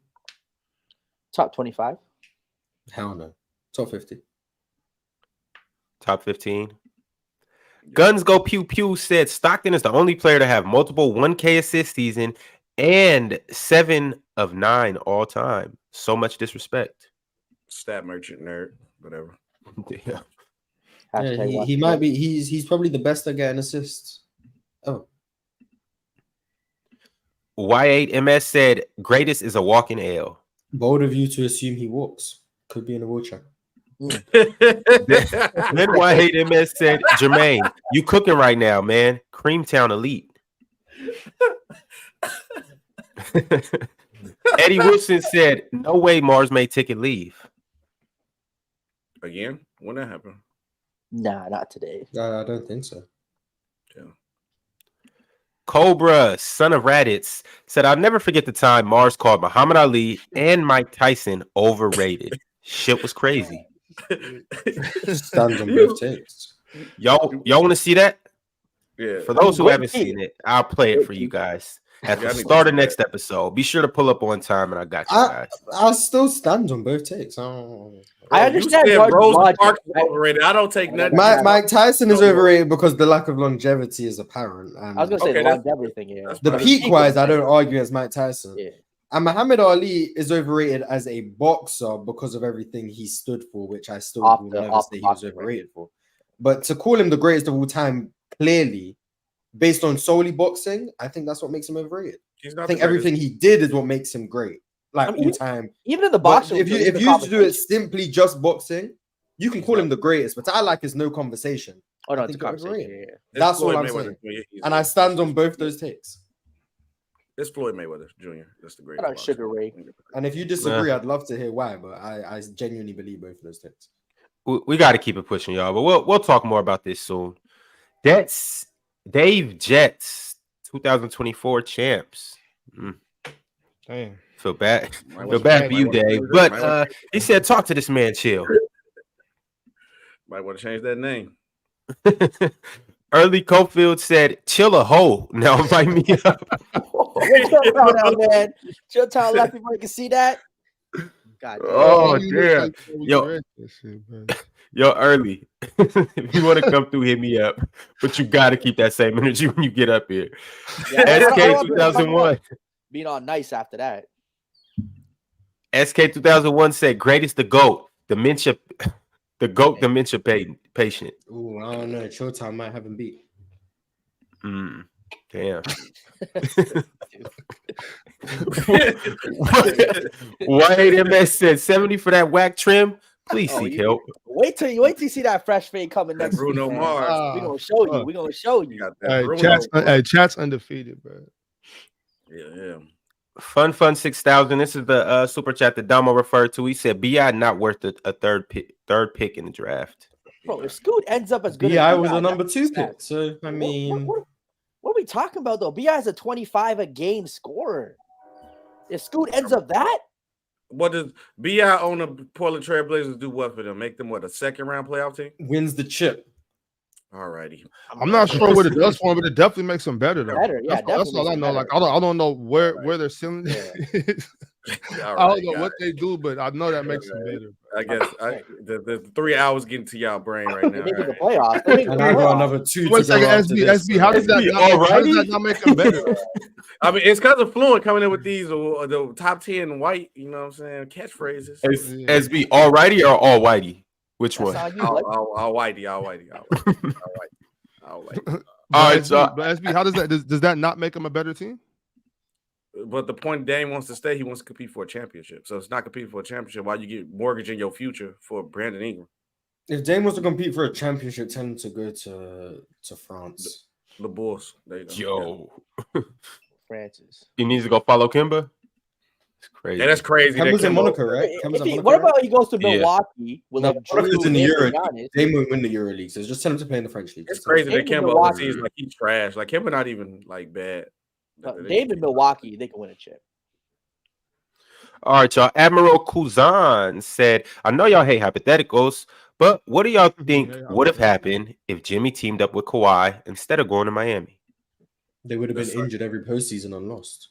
Yeah, there you go. What I want to know is since when do we start hating hypotheticals? I like hypotheticals. I just don't like there's some hypotheticals that I think I use hypotheticals all the time. But some hypotheticals I'm like, okay, yeah, I don't care. I like hypotheticals too, but when the problem with hypotheticals start getting out of hand, people start using hypotheticals as facts. That's what the problem. Or use hypotheticals to prove a point. And I'm just like, all right, yeah. But comparing situations, I do think is important, and understanding that players are in different situations, some more optimal than others. Cobra, son of Raditz, said, greatest. You might want to stop talking, my guy, for your own sake. He's not talking, he's typing, technically. Just bring the ruckus, greatest. Bring the ruckus. Fun 6000 said, Dame leaving is fine, but bro a hypocrite. Yeah, both can be true. Nothing wrong with being a hypocrite, man. Yeah, I think we all understand. Dave he deserves at this point. He's played a lot of years for Portland. He deserves to be in a situation where that's more optimal for winning. But he did a lot of talking over the past few years about not joining this guy. This guy sticking it out. Both can be true. There's a difference between being a hypocrite and changing your mind. there's a difference between being a hypocrite and getting presented with new information and new circumstances and making the career decision. But what's a new Dame thought he was good enough to get it done. Realized, okay, maybe I can't get it done. Then he's like, all right, cool. Let me switch out. That's what happened. Hey, this kind of harder than what I thought. All right, let me get. Yeah, he was like, yeah, okay, maybe I can't get this done. So, hey, KD, I see what you did. It ain't as bad as I thought, man. You know, let me go ahead and team up with Jimmy. Hey, man, when you're the best point guard in the league, you can do whatever you want to. Greatest, the best chatter in the chat. He said about 5+ super chats sent about me. I'm an asset. Goat emoji. He think he the main character. Hey, assets over liabilities, man. That's what's up, Greatest. Hey, Greatest, man. Keep being that seed that grows the tree that keeps bearing fruit. He bringing the energy. I like it. He think he the main character. He Goku of the chat. I see. Hey, y'all invest in Greatest, man. That's good money. Goku. Chat. I'm disappointed in y'all. Y'all letting Greatest carry y'all. That's correct. Greatest carry. Y'all need to step up. Well, Aramis, I don't think Aramis is here right now. So Greatest holding it down. I think drink more water. Definitely the main character for sure. Yeah, drink more water is always around. Cap. So who's your favorite chatter? Who's your favorite chat member? Who me? Yeah. Buddy, my favorite chat member is Buddy, man. What are we talking about? Buddy or G? I don't know enough. I'm on a 10-day. I don't know. What about you, John? I'm Giannis Antetokounmpo over here. I mean, we always, Huncho always talking a little spicy. Sorry, we got Almighty doing this thing. Yeah, Luncho, Huncho, whatever it is. Ticket trips off of that. They call you, not Ticket Chill. They call you Luncho. Almighty be in the chat doing this thing too. We got Greatest doing this thing. They got a nice little team in the chat. I love Lancho, James B, Kevin, dude, not Kent. Yeah, shout out James B. I get the hate as soon as I come in. I appreciate it every time. I appreciate it. Yo, Y8, you are on your way. Just keep it up. Y8 is him. Yeah. A few more cream towns, I'm telling you, you're gonna keep jumping to. Y8 gonna get that starting 5 in the chat. He gonna get that starting 5 in the chat. Y8, you gotta stop trolling Chill so deliberately though. You gotta do it with a little subtleness, and then he'll think you're being serious, and that's when he'll get mad at you and be like, you know what, this Y8 guy, Y8, that's why they call you, and just start going crazy on you. Why don't you come up here? Mm-hmm. Hey, but don't do that because he ain't gonna pull up. Y ain't gonna duck. We can't have 2 British people on the panel. Like, what we got right now? We can't have 2. How you know he British? He's sending pounds, SB. I didn't see what he was sending. I'm sorry. You're not paying attention. That's why you're a part-time panel member. That's why you're SB. That's why you don't got no favorite chatters. If you know what I'm saying. I told you I'm on the 10th thing. I'm Giannis Antetokounmpo. That's why you're not around too often. It's cool.